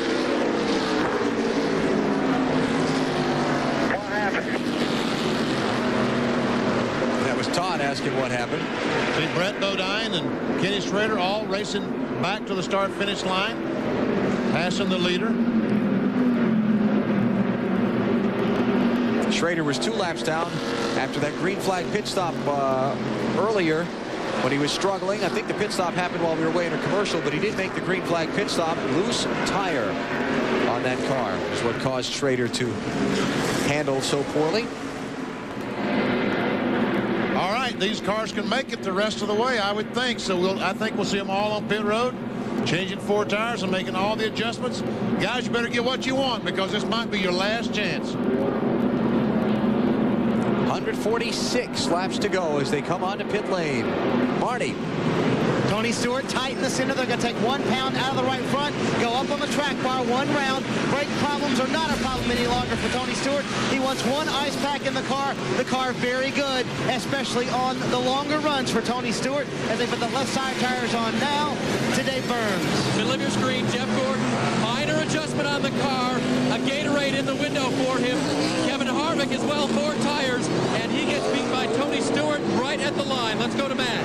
Steve Park is already in pit stops as the car is a tick tight. They made a chassis adjustment, 1 round down on the right rear.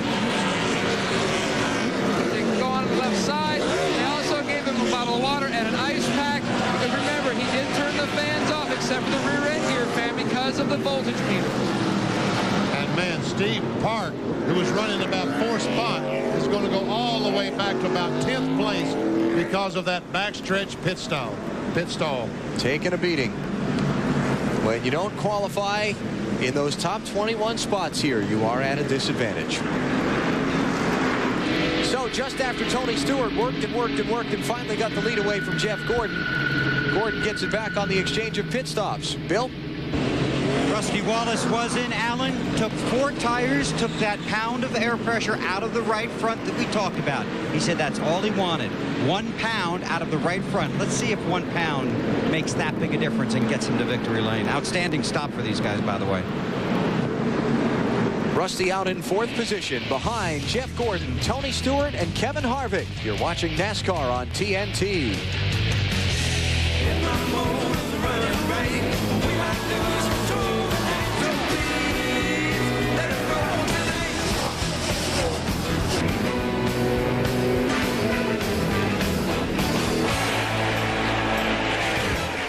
Place. 150,000 seat stadium for stock car racing.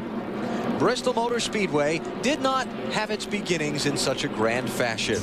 Track opened up back in 1961. It was July 26th of that year when they held the first race here. Track only had 22-degree banking in those days. There's Fireball Roberts, Joe Weatherly, Buck Baker, the stars of the day. They went at it on this half-mile track before a pretty good crowd. 18,000 people were here that day. When the afternoon was done, the race was won by Jack Smith, holding the winner's trophy. The 36-degree banking added in 1969. First night race, 1978. And you look at the results from that very first race here at Bristol. Then Jarrett and Richard Petty. Buddy Baker in there, too. 140 laps to go, and we're back racing here at Bristol. Now Jeff Gordon back in front of Tony Stewart after the exchange of pit stops.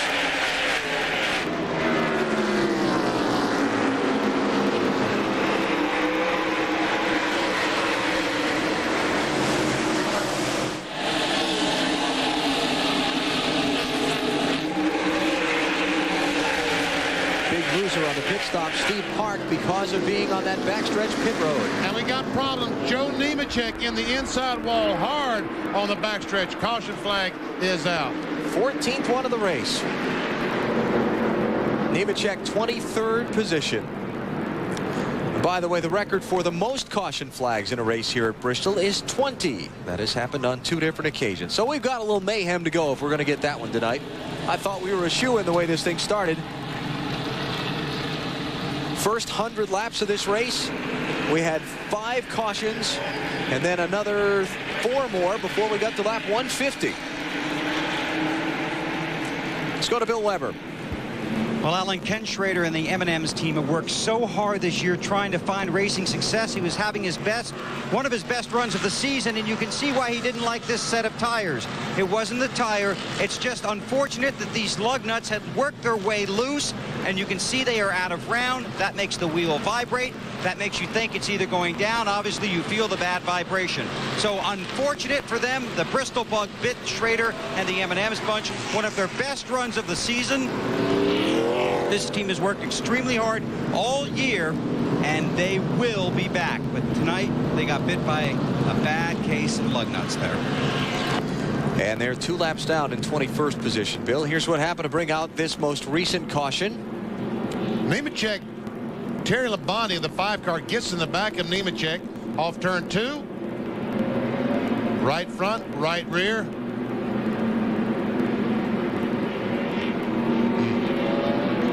And big time damage. So we'll take a break while we're under the caution here at Bristol. 36 laps to go. Wrapping up the 14th caution of the Sharpie 500 at Bristol Motor Speedway. Jeff Gordon, Tony Stewart, Kevin Harvick, Rusty Wallace, and now Bobby Labonte in the top 5. Let's try it again. Ken Schrader doesn't get going. Dale Jr., the 8 car, tried to get alongside the 36. That didn't work. Jerry Nadeau has been black flagged. You can't take that with you out onto the track, gang. That was a tool that used for chassis adjustment in the back of the 25 car. And Kevin Harvick right now losing serious distance on the front 2. That's the tough thing about this place here is that if you don't get clear of those lap cars, especially the 2 or 3 on the lower lane right there, it costs you. There's a battle. Ricky Rudd, Bobby Labonte. 5th place. Dale Jarrett in it also. So Bobby Labonte, the 18, the green car, surrounded by Robert Yates cars.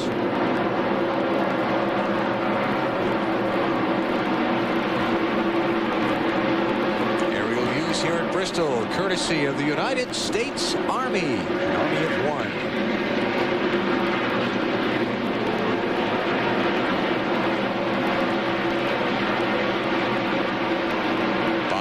Trying to hang on to 6th position. Dale Jarrett pressing him there. There's Elliott Sadler closing in from behind. Sadler running in 8th. And you're not missing anything up front. Jeff Gordon is pulled away from Tony Stewart on this restart. And Jeff Gordon is running about 2 miles per hour faster on this set of tires than he did the last set of tires. BJ got the run. Now can Elliott try to follow? It's Bobby Jeffries talking to Dale Jarrett. Bobby the spotter. Elliott Sadler won from 38th starting spot here in March. First race of the year at Bristol. Tonight he had a much better starting spot, 4th position, but he got caught up in a lot of the early mayhem that happened in this race. Kevin Harvick, 29. Rusty Wallace, 2. 3rd position at stake. Jimmy Spencer, slow on the inside of the track. Boxes and everything. I guess it broke a rod or something. Up the hood, see, I can't friggin' believe it. Man. Ran all night. Lead lap, top 5 to 10 positions. Said it felt like it broke a connecting rod inside the engine. That is a Robert Yates power plant in that car. They don't fail often. Well, let's see how good those chassis adjustments Rusty Wallace got on that last pit stop are working out.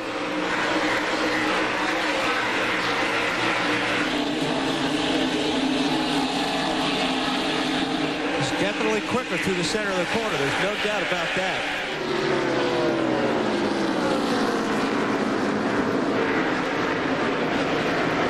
By the way, Jeff Gordon has taken over from Rusty Wallace for leading the most laps here tonight.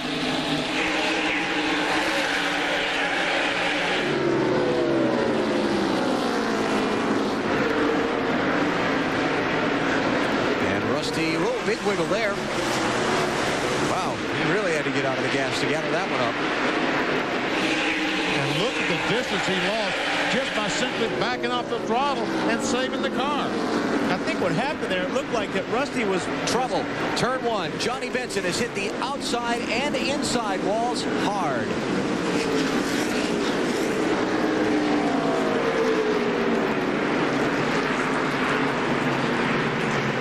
Benson and Brett Bodine had been trading sheet metal the last couple of laps around. Johnny's involved in a crash.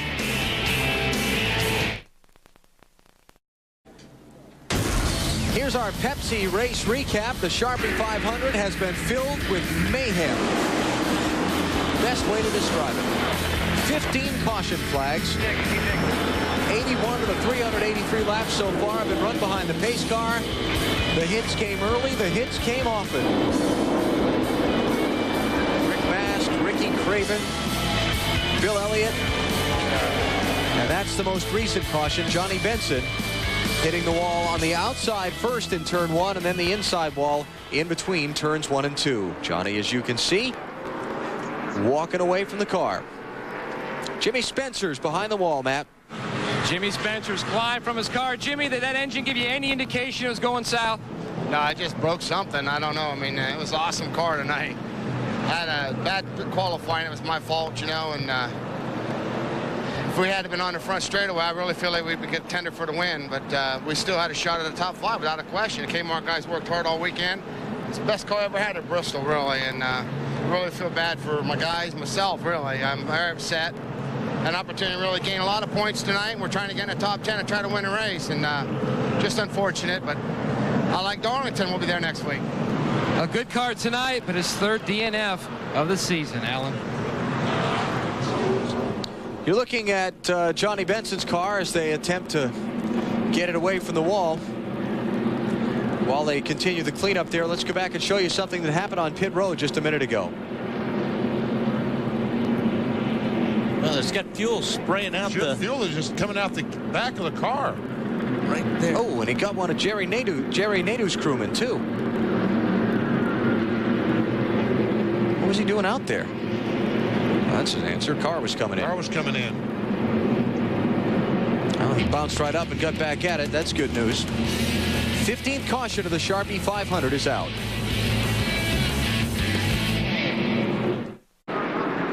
Going back racing in the Sharpie 500 at Bristol.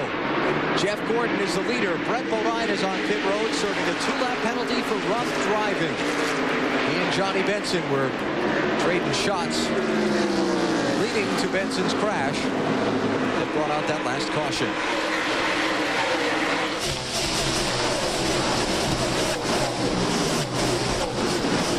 Dale Jr. getting a little aggressive right now in the 8 Budweiser car. He's past Tony Stewart, trying to get close enough to Jeff Gordon to get by him. Dale Jr. 19th place right now. First car 1 lap down.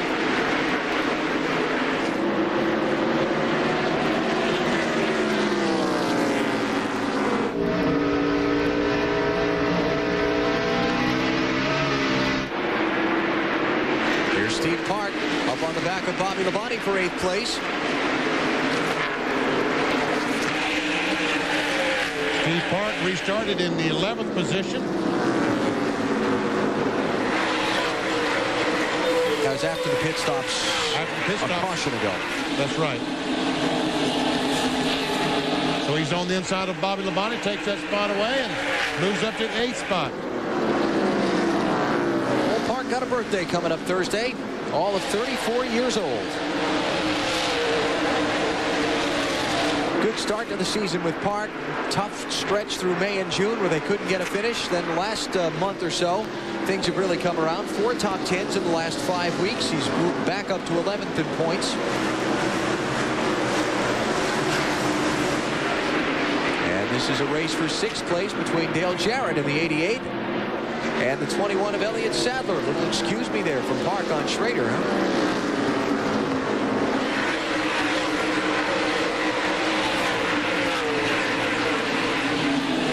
This is the point in the race where you really start losing patience. You know, if you're on the lead lap and you're coming up on cars that are a lap or 2 down, and you're we've got a car. Ward Burton is spawned down in the turn 1. That's Matt Kenseth. I'm sorry. Both black and yellow cars. Yep. Kenseth into the inside wall. And caution number 16 is out. What do we have to get? Because we're running out of cars. 20's the record. You got to get to 21 to get the record. It could happen.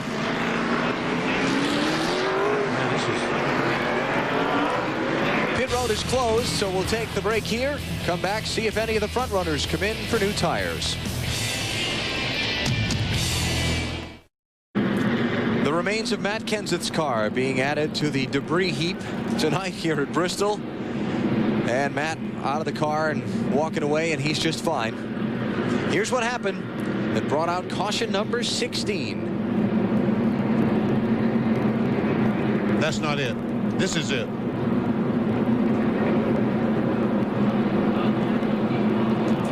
Off the corner, and he looked like he lost it a little bit getting off of 4, and he was kind of just losing it up the racetrack, and that made a little bit of contact. If you watch the car coming off the bottom of 4, it looks like he was sliding it pretty hard. Matt Yoakum. Alan, we've caught up with Johnny Benson. He's walked out of his transporter. Johnny, can you begin to describe how frustrating it is to enter Bristol only 82 points out of 5th and to be knocked out like this? Well, I'll tell you what, you know, the Valvoline Pontiac didn't start off so good. I mean, we didn't qualify good.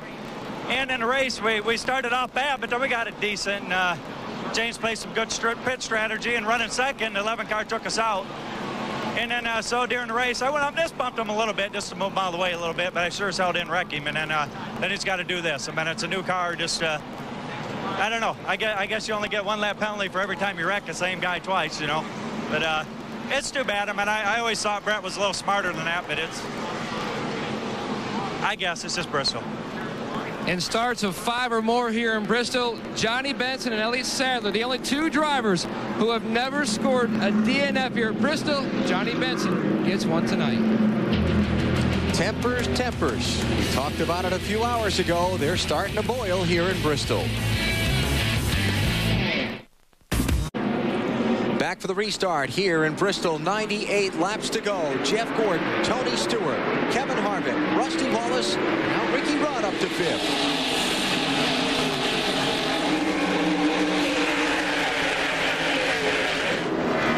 Dale Earnhardt Jr. did get back on the lead lap coming to that last caution flag. He's last one on the lead lap in 18th place.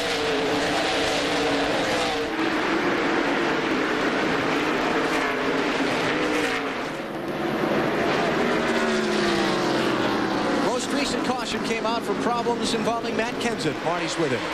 And the carnage has been prolific. Matt, what happened to you? We were racing with some lap cars real hard there, and I was trying to follow Dave Blaney up through there, and was underneath Jeff when we came out of forward. Just ran out of room. I got hit in the right front, just spun me out. A lot of damage to his car. They will be done for the evening. We're into the final 100 laps of the Sharpie 500 for the NASCAR Winston Cup Series. It is NASCAR on TNT from Bristol Motor Speedway in Tennessee. High bank half mile, 36 degrees of banking. Taller than Daytona these corners are. It produces some wild racing. We've not been disappointed tonight. 16 caution flags have taken their toll on equipment and on tempers in the cockpits, and we're not done yet. Alan Bestwick, Benny Parsons, Wally Dallenbach, and our entire TNT NASCAR crew. Jeff Gordon is out in front now. Rusty Wallace has led a majority of this event along with Gordon.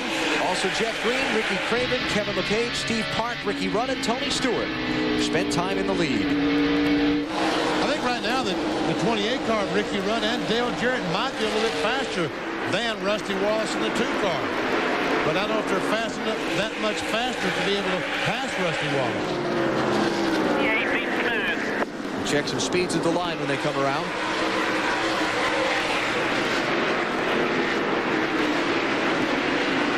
Well, Jeff Gordon, the quickest car, the 3rd place car, the 2nd quick, and Tony leader on a 40. This is the race for 4th between Wallace and Rudd. Dale Jarrett just behind. While you watch this, I'll tell you that Mark Martin is back on the track, 160 laps down to the leader after he bounced off the turn 4 wall and went behind the wall for repairs. There's a look from Mark's view. Cars out of the race include Matt Kenseth, Jimmy Spencer, Johnny Benson, Ricky Craven, Michael Waltrip, Andy Houston, Rick Mast, Jeff Green, and Buckshot Jones. Todd Bodine is also behind the wall for the moment, but not yet reported out of the race.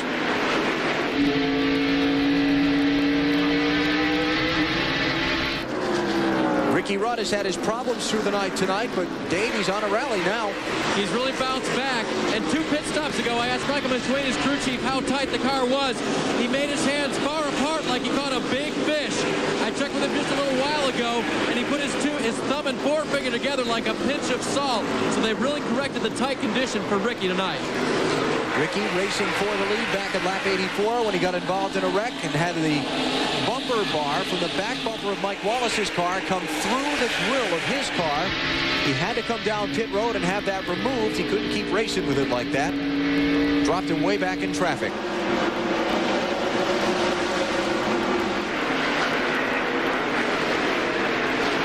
Troubles for Ken Schrader, flat left rear.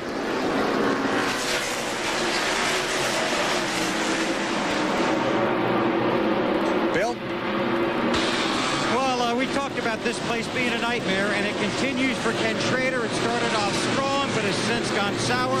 He has a flat left side tire. He'll come in, he'll get left sides, and then he'll go back out. But a flat left side tire, after they had that vibration from the loose wheel earlier, disappointment for these guys. And that great battle still continues for that 4th, 5th, 6th position. Rusty Wallace, the 28 of Ricky Rudd, 88 of Dale Jarrett.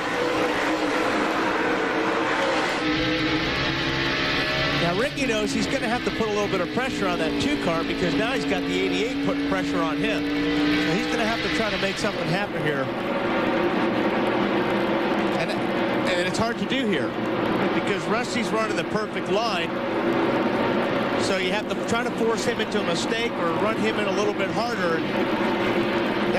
Rusty doesn't usually do that. There are 212 ways to be a soldier. Find out more at GoArmy.com. Our aerial views of Bristol, courtesy of the United States Army.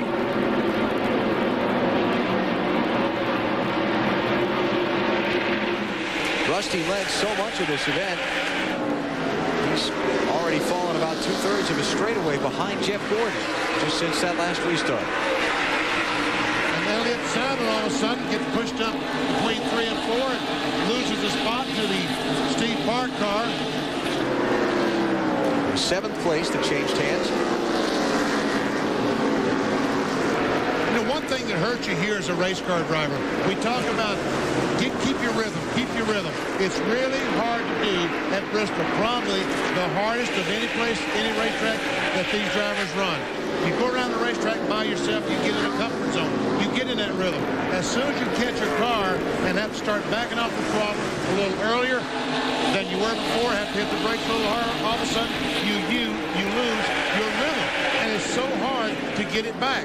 Tony Stewart a little bit ago caught Jeff Gordon, and he couldn't pass him, and he lost his rhythm, and he fell back from Jeff Gordon.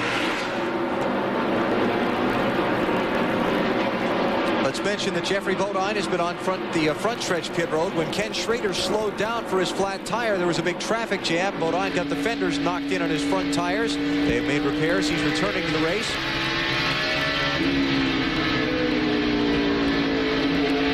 And you had a look at Jerry Nadeau running right behind Steve Park. Nadeau is not on the lead lap. He's 4 laps down in 22nd place. You know, another thing, BP, like you were talking about losing your rhythm, it's easy to overdrive the car, especially when you're starting to catch somebody. Like when Stewart was trying to get closer to Jeff, you start trying a little bit harder. And when you start trying a little bit harder, you overdrive the car, and the car slides up the racetrack a little bit more.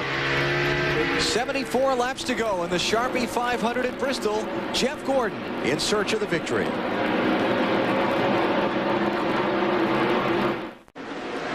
Looking at the new leader of the Sharpie 500. Tony Stewart was what, 7-8 car lengths behind Jeff Gordon when we went to the commercial break, but all of a sudden they got in some traffic and he ran right up to him and by. It's on the bottom of the racetrack. Jeff Gordon did not really fight him that hard, and he goes by, takes the lead. So Stewart goes by. Here comes Harvick to try and keep the door open. Now watch Kevin Harvick. He gets underneath the 24 car, and they come up on a slower car. 24 tries to keep him down low, and Harvick's not having any of it. Little contact there. The 29 pretty much drives the 24 up the racetrack and takes the spot. Man, that was a very, very aggressive move by Kevin Harvick. So Tony Stewart is out in front for the 2nd time in this race. Remember the last time we got a kind of a long run and Stewart got up there and took the lead from Gordon, and as soon as he took the lead, Marty, the caution came out, and then Gordon beat him off pit road. Yeah, Alan, all night long, Tony Stewart's car has been better on the longer runs. That's the case now. While they were chasing Jeff Gordon, he told the team on the radio, I'm waiting for the car to come in. When it comes in, we'll get past Gordon. The guy I'm worried about is Kevin Harvick. Now Harvick's gotten around Gordon too, and the man they are worried about is right behind him. Kevin Harvick won the NASCAR Busch Series race here in Bristol last night in rather aggressive fashion.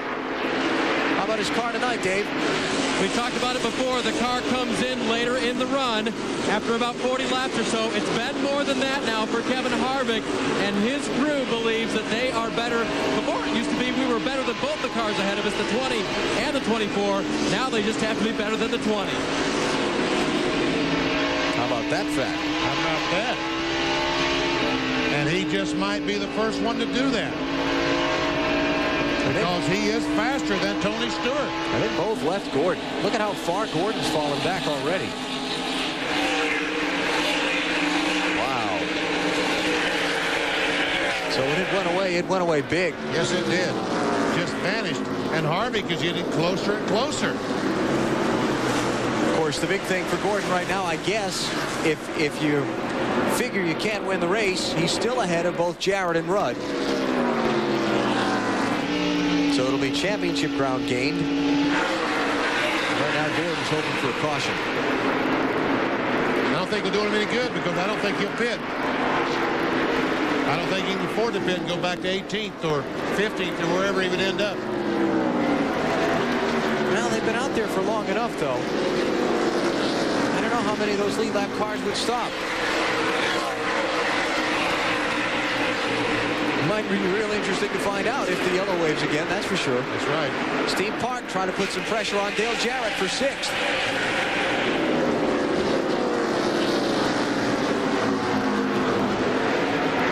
Wild one here tonight at Bristol. Next Sunday, 1 week from tomorrow, the Mountain Dew Southern 500 at Darlington on TNT. 12:30 Eastern, our coverage begins. Hope you'll be with us. It's another crazy racetrack for these drivers.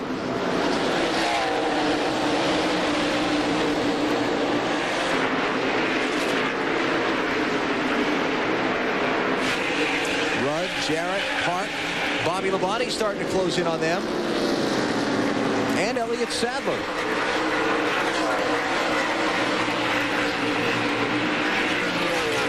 And I'm telling you, this 29 car, the last time by, he was 1/3 of a second. When I started talking about he was faster, he was about 9/10 of a second. Last time by, he was 4/10. The same this time as they passed that slower car. And they're coming up on another group of lap cars. Some of them are racing double wide in front of the leader. Let's check speeds at the line.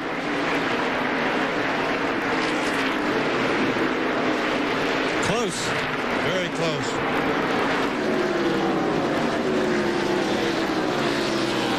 Laps to go. I'm surprised Harvick's car hasn't had any heating problems where that hood is buckled up and the grill caved in from one of those early cautions. Now the last couple of laps, Tony Stewart has put a little distance on Kevin Harvick. He's gained about 1/10 of a second. Oops, that time he lost 1/10. And still Steve Park pressuring Dale Jarrett for 6th place. We talked points a minute ago for Jeff Gordon. Dale Jarrett can ill afford to give up any more positions to Gordon.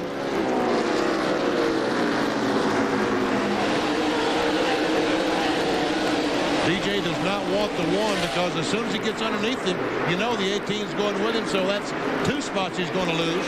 And where DJ's got to be careful not to let the 1 run him into the corner a little bit deeper, because if that happens, he'll slide up the racetrack a little bit, and that's when the 1 car will drive underneath him.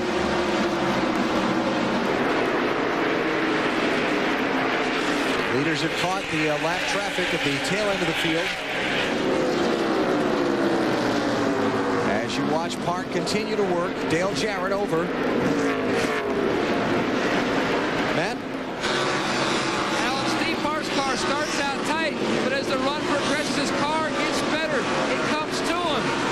And about 30 laps ago, Park actually had the fastest car on the racetrack by about 1/10 of a second. But then he caught DJ, and he's been stuck behind the 88 car, has held him up.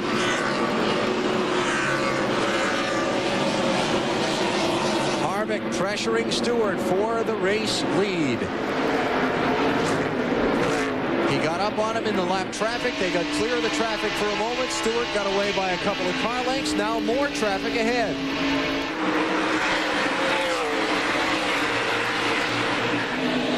Tony Stewart's rookie season a couple of years ago set the new standard for first-year drivers in NASCAR Winston Cup racing. But Kevin Harvick's in the process of rewriting that book. It took Tony Stewart until his 25th start to get his first NASCAR Winston Cup win. Harvick got his first win in his third start. He's already got 2 wins this year, the second one coming in race number 17 for him.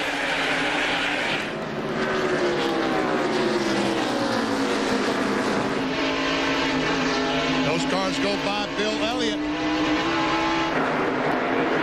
Bill back in 20th place. He's now 4 laps down to the race leader. The fact that Bill Elliott was there cost Kevin Harvick a 10th of a second. He's not able to use that racetrack the way that he needed to. 39 laps to go. And he is there. He is there. And you can gain that 10th of a second just as quick when the leader gets into that traffic. And both those cars driving down to the apron on the bottom of the racetrack. Both of them hanging that left sides down to the asphalt. Wow, big slip there. Hear the engine rev. 39 laps to go in the Sharpie 500. Which one's going to win, Stewart, Harvick, or Gordon? GNC. 150,000 came to Thunder Valley tonight to see some action in the Sharpie 500. They've gotten more than their nickel's worth. 16 caution flags. Lead changes. We've had plenty of those too. 8 lead changes among 11 drivers. The most recent of them when Tony Stewart got around Jeff Gordon just a short while ago. Stewart holding his advantage over Kevin Harvick. As we get into the final laps, you see the interval. And we check down on pit road with Marty Snyder. Well, as much pressure right now is on Tony Stewart. There's equal amount of pressure on his spotter, Mark Robertson, who is desperately working the radio, trying to get cars to let Tony Stewart go by. He is preaching on the radio to Tony, stay on the bottom line. Don't let Harvick get underneath you. Tony trying to stay as low as he can through the corners. That helps his car turn just a little bit. His car continues to get better, but Harvick's car also is getting better at the same time.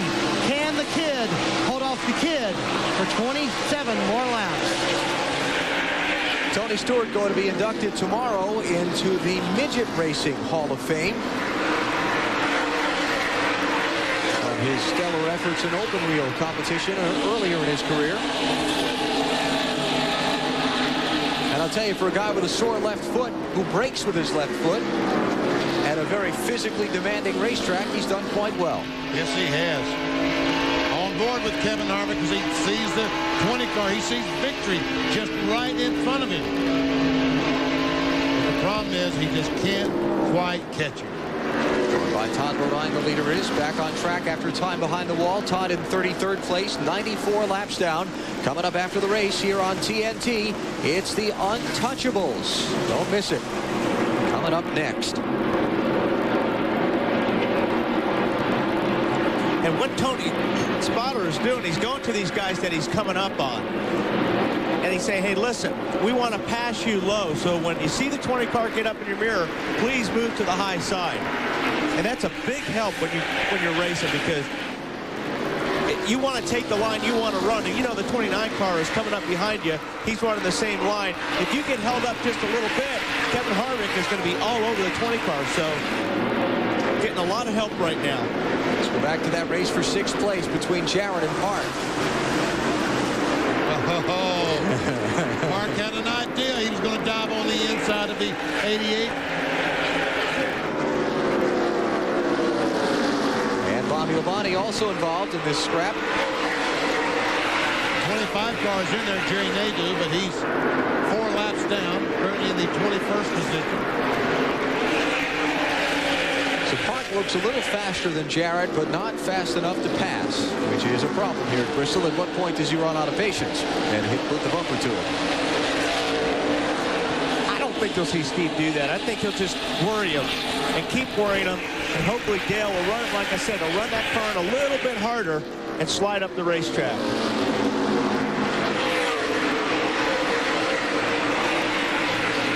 Oh, he's right on it.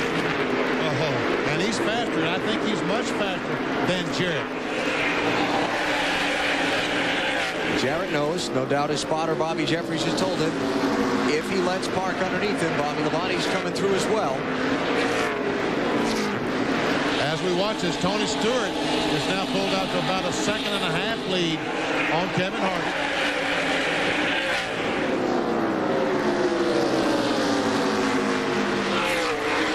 Behind these drivers, you've got a little gap before you get to 9th place Sterling Marlin and 10th place Elliott Sadler. Other cars on the lead lap, Terry Labonte, Jeremy Mayfield, Ward Burton, who made up 2 laps from a problem earlier. Kevin LePage, solid night. Lead lap, 14th place. Dale Earnhardt Jr. is on the lead lap. Jeff Burton and Casey Atwood are the final 2. Atwood in 17th place. Unscheduled pit stop for Dave Blaney a minute ago. Possible flat tire on his car. He is back on track in 18th place, 2 laps down. Jeff Gordon has led 199 of the laps tonight, but right now, Dave, he's a distant 3rd. And he probably won't get his 5th win here tonight, Alan. Crew Chief Robbie Loomis and Jeff talked when the green flag came out about how the 20 car of Stewart was freer getting into the corner than they were. That's exactly where Tony Stewart passed Jeff for the lead. And now Jeff's car has gone tight, according to Loomis.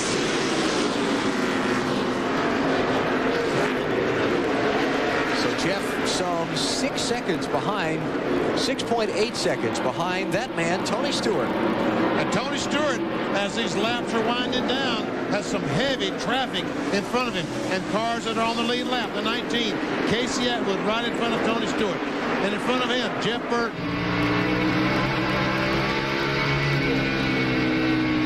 Casey Atwood on board with him as he looks back at the leader, Tony Stewart.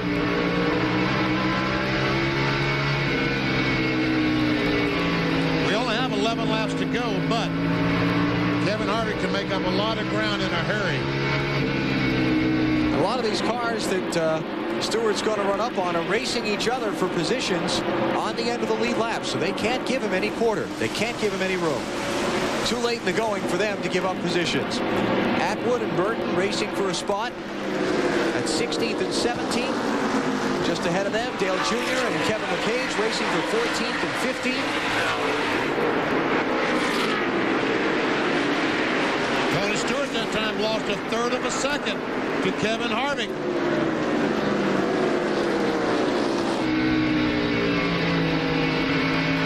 We've seen the lead change hands on the last lap here at Bristol before, sometimes in spectacular fashion. And Harvick is coming. Don't think that Harvick won't use that front bumper either. He picked up a little bit of a reputation in last night's Busch Series race when he bulled his way through the field. A couple of his fellow drivers less than pleased with his use of the old chrome horn. Will it come into play tonight? Will he get close enough to even have the opportunity?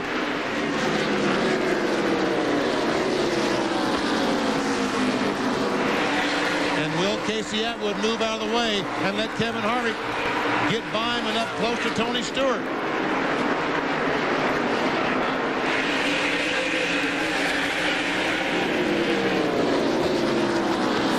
To go for Tony Stewart when he crosses the start-finish line. 5 to go now. Jeff Burton, last car on the lead lap, in 16th place right in front of him in the 99.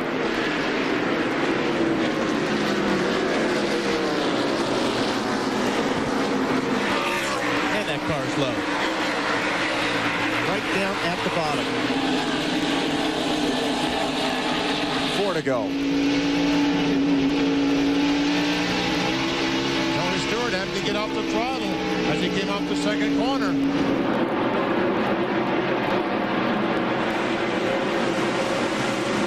Kevin Harvick trying to close in. He's got to get around the car of Casey Atwood first before he can be any potential threat to Tony Stewart. Atwood gives room. 2 to go.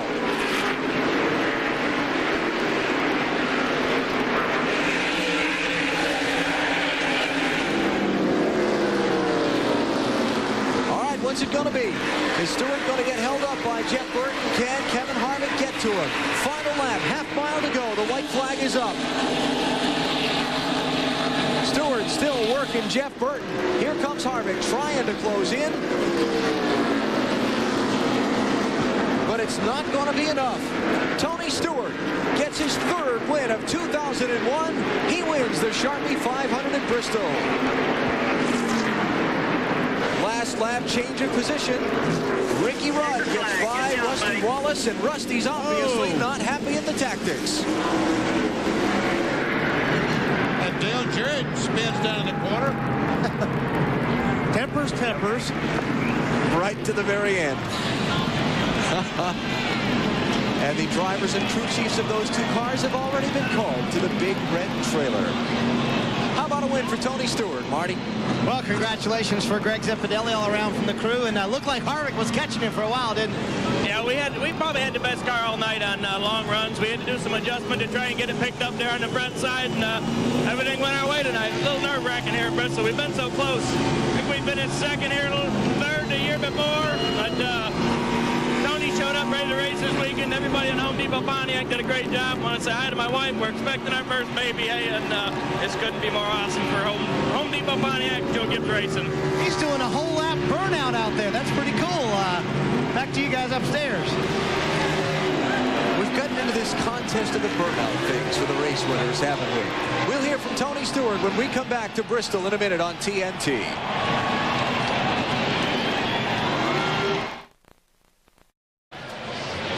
Tony Stewart has rolled into victory lane here at Bristol, celebrating his third win of the 2001 season, and Pontiac Grand Prix congratulates Tony and the Wide Track Attack team on another victory. Wider is better.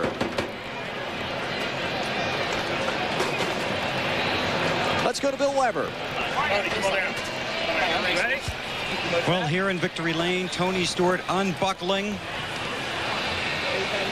after an extremely successful night, and this should get a big roar from the fans at Bristol Motor Speedway. Tony Stewart wins at a track where he said before the race he would love to win, and he did.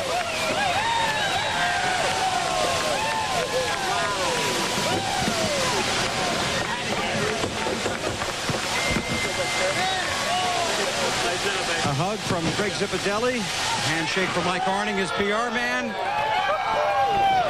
and a cooler full of ice water. Hey, even that can't put out the smoke. Hey, I can't put out the smoke and I can't put out the fire tonight, babe. This thing was awesome. You know, Greg and the guys, they kept working on it all night, and I was cold. That or I'm just hot tonight, but well, you were hot. How about that pass for the lead? I mean, the last two runs we were better than Jeff, and Jeff was a lot better than us on the get-go, and you know, he had a good car all night. I don't know what happened there at the end there, but you know, we would struggle a little bit at the beginning of the run, but boy, midway and the end of the run, we were really strong. How's your left foot? It hurts. It hurts, but this is going to mask the pain for a while. This is one you said before the race, Tony, that you really wanted to win. You wanted to win at Bristol, and you won the Bristol night race, and that's extra special. Well, I mean, I've been wanting to win a race here all my life. I mean, this is my favorite racetrack, and these guys always work hard, and we've always run good here. We just have something that always has come up to keep us from winning. And you know, we had Bob Nardelli from Home Depot here tonight, and he's better start planning some weekends off, because he's going racing with us for a while till we lose one. You've never won a NASCAR Winston Cup race with 500 in it, 500 miles or 500 laps. Good. Now everybody will get off my back about this 500 lap or mile jump. So it's just awesome to win at Bristol. I mean, it's so hard to win here. There's so many things that have to go right and so many things that can go wrong. And you know, these guys had great pit stops all day, and we just you know, we just kept fighting and stayed patient all night. Tony Stewart in victory lane for the first time at Bristol. Marty? Well, Rusty Wallace, clearly some hot tempers after the race with you and Ricky Rudd. What happened at the end of the race? I just got racing ordered in turn 3. I got a little bump from behind and lost a position. That's about it. Just a Bristol racing. A little retaliation? No, I just couldn't get stopped. And Rusty Wallace, very kind with his words, very politically correct. Come home with a 5th place finish, and he is on his way to the Winston Cup truck for a talking to Dave Burns. After a couple of races where Ricky did not finish well at all, a good rebound tonight. Tell us about the, well, some are calling an incident on the last lap with Rusty. Well, I'm not really sure. Evidently, Rusty's brakes went out about 3 or 4 laps ago. I was able to catch him, got into him a little bit, and I guess when the race was over, his brakes really didn't work.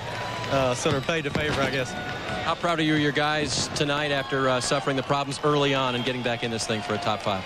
Well, I mean, I just couldn't be happier. You know, you just don't come from dead last at Bristol. And, you know, we were leading the race and playing a smart race early on, and one of the lap cars really wanted his lap back bad, and I guess he thought he was clear. He was on the inside. He came across, 7 car came across, and about took our whole front bumper off. I guess we're lucky they didn't get worse damage. And then, you know, that's about where we ended up, 4th place. We didn't have much more than that.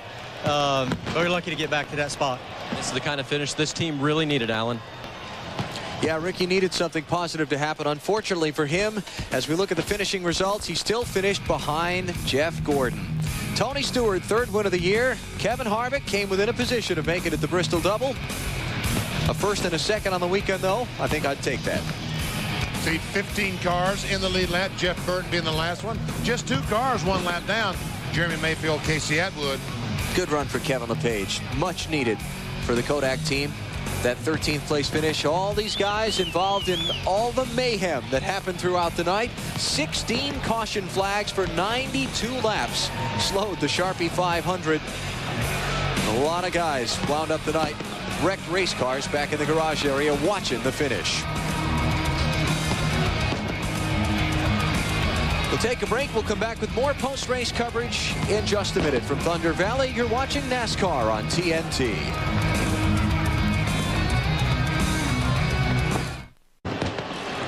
The victory celebration continuing for Tony Stewart after winning the Sharpie 500 at Bristol tonight. Let's hear from some of the other finishers. Here's Dave Burns. And Steve Park looks up on the finishing order, and he can see his number on there, which means you're 7th. Not bad after a run, don't you think? Man, we had a good race car, man. I'm whooped. We overcame a lot today. I mean, starting so far back, 37. Paul Andrews and the guys did a fantastic job with this whole Pennzoil team to keep us out there with 2 tires, get us track position. We were able to go and lead some laps, get the 5 bonus points. Just had a little bit of a disadvantage on that backstretch pit. We lost 4 or 5 spots. I thought we had a top 5 car, but just lost so much track position. It was tough, but got a great race team here. Just want to thank Pennzoil, Coca-Cola. We got a bunch of Snap-on people going to be in the shop on Monday, so we're coming home to sign some autographs, and got a great race team. We're rebounding from a mediocre beginning of a second half, and you know, we've strung together a lot of top 10 finishes. So just want to say hello to my mom and dad too. They're home watching. And you gotta love it, Alan. He's ready to sign autographs back at the shop. Steve Park finishing 7th tonight behind Tony Stewart, the winner of the Sharpie 500. More interviews with more drivers next.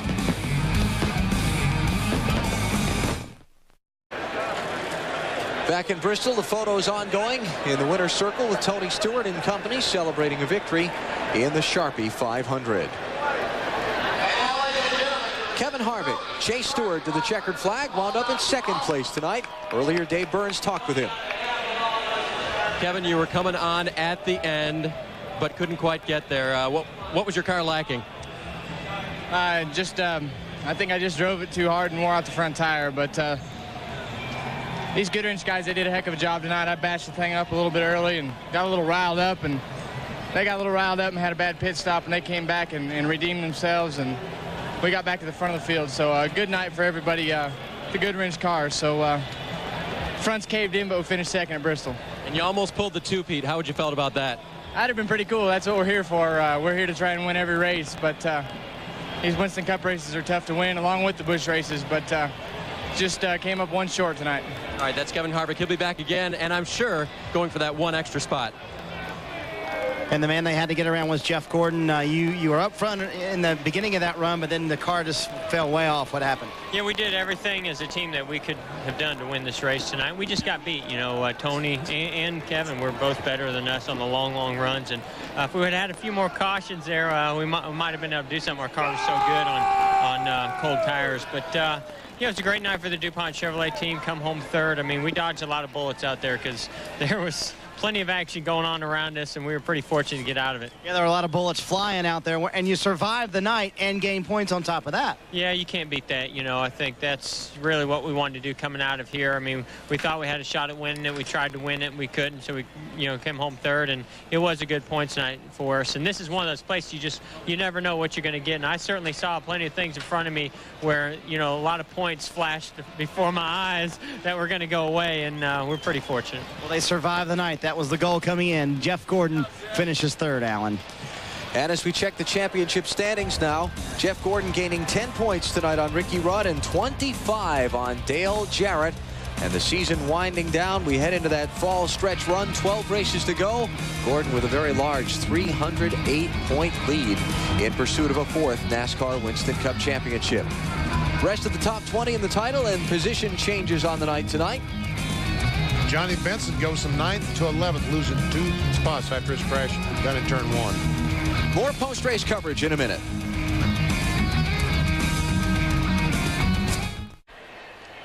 Fans beginning to file out of the Bristol Motor Speedway after the Sharpie 500. Coming up next on TNT, it's the Untouchables. Sean Connery and Kevin Costner, and that gets underway at the conclusion of our post-race coverage. That would be Elliott Ness and the boys, wouldn't it? Would it? The Untouchables. Yes, it would. I don't know. I've not seen it. I guess I'll have to stick around and watch. It's a good one. It is very good. Dave Burns. And Terry Labonte pulls out a top 10. It's been a while. Good to see again. How was the run? Well, it wasn't bad. We were close. Our car was pretty good all night. The guys on the Kellogg's team did a good job. We made a lot of changes on it today, and we were close. We needed just a little bit more there, but I'm happy with it. It was a good run for us, and hey, we'll go on and try to get some more top 10s before the year's up. That's great. The last one he had was right here at Bristol. He was 6th in the spring. It's been 18 races since Terry was in the top 10.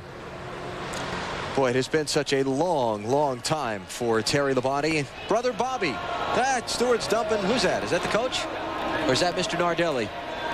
That's the coach.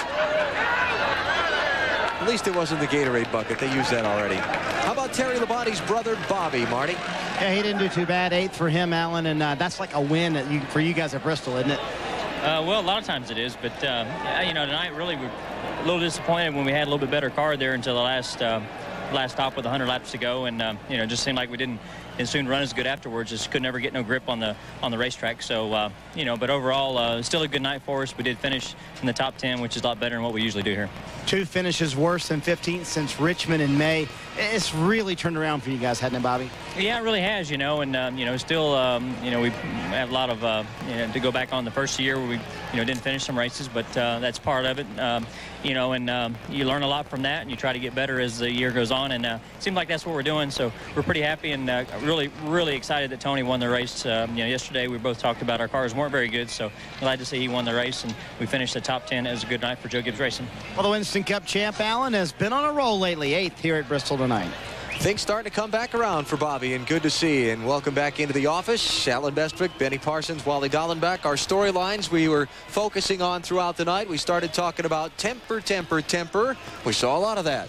We got the temper, and that's for sure. A lot of guys got mad. You could see it. It's a typical Bristol. Loved the deal on the end with Rusty. Had a brake problem there at the end. Used Ricky Rudd. But these guys will all go to Darlington. It's another tough racetrack.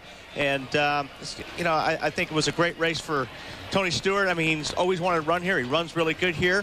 And Harvick almost got him. Harvick did. Benny, storylines, championship-wise, Jeff Gordon gets out of the night unscathed. This was one of those races he had to worry about. And you could tell that was in his mind later in the race, because that pass, when Kevin Harvick went by Jeff Gordon going down in turn 3, folks, we see the Tony Stewart going by. Here's the 29 car. Jeff Gordon doesn't want the 29 to go by. He's going to try to run him in the back of Jeffrey Bodine, the 09 car. They even made contact down the backstretch. About right here, Jeff Gordon says, I have got a championship to win. Right there is when he thought, you know, I need to get all the points I can. That's when he backed off and let the 29 car go by. And Gordon wound up with a very solid finish, and again gaining points in his race for the NASCAR Winston Cup Championship. We'll look ahead to Darlington in a moment. You're watching NASCAR on TNT. back in Thunder Valley. Dale Jarrett, tonight it was a night of survival, and that's what you did, DJ. A 6th-place finish. The two guys you're chasing the points finished right ahead of you. Yeah, but we had a good car, just not quite good enough to get up there and challenge the guys. And kept working on it, just couldn't make it good enough to win. And, you know, my goal was to keep the fenders on it. Had a hard time doing that. Things happened in a hurry here and got into the back of a couple guys, and I got some guys knocked me into the back of some others. So just typical Bristol, but we survived. The good news, you're going to a racetrack with a lot of history and a lot of good Dale Jarrett history. You won there back in the spring, and that's Darlington. Yeah, I love to go to Darlington. We'll look forward to that this weekend, and hopefully we can get back in victory lane. Dale Jarrett looking for another win at the Lady, too tough to tame, the Lady in Black, Darlington Raceway. Alan? That is next weekend. Traditional Labor Day weekend stop for the NASCAR Winston Cup Series. Love Darlington. Just love going down there. It's hot, it's slick, and it's a real challenge to these drivers and teams to run 500 miles. The Mountain Dew Southern 500 capping off our coverage next Sunday at 12:30 Eastern Time on TNT. It's going to be a great weekend at the Southern 500, and we hope you'll be with us for every minute of the action. The Sharpie 500 is brought to you by Sharpie Permanent Markers, asking race fans everywhere, how do you use your Sharpie? By Miller Lite. Want a great taste that's less filling? Grab a Miller Lite. It's Miller time. By Applebee's Neighborhood Grill and Bar. Eating good in the neighborhood. Applebee's. And by Wrangler. Real, comfortable jeans. We've heard from 9 of the top 10 finishers in tonight's Sharpie 500 in our post-race coverage. Let's round out the group. Here's Dave Burns.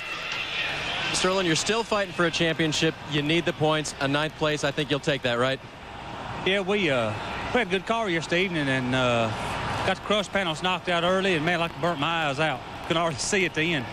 But we got to look in the car. It was real tight all night. Couldn't get it turned, and raised the hood after the race and had the right front spring was out of the bucket. So I don't know if that's what it was, but we just fought real tight all night, and that's all we had. We'll take that. I mean, we had about 18th, 15th place car, and guys worked real hard and kept adjusting on it and got it pretty decent.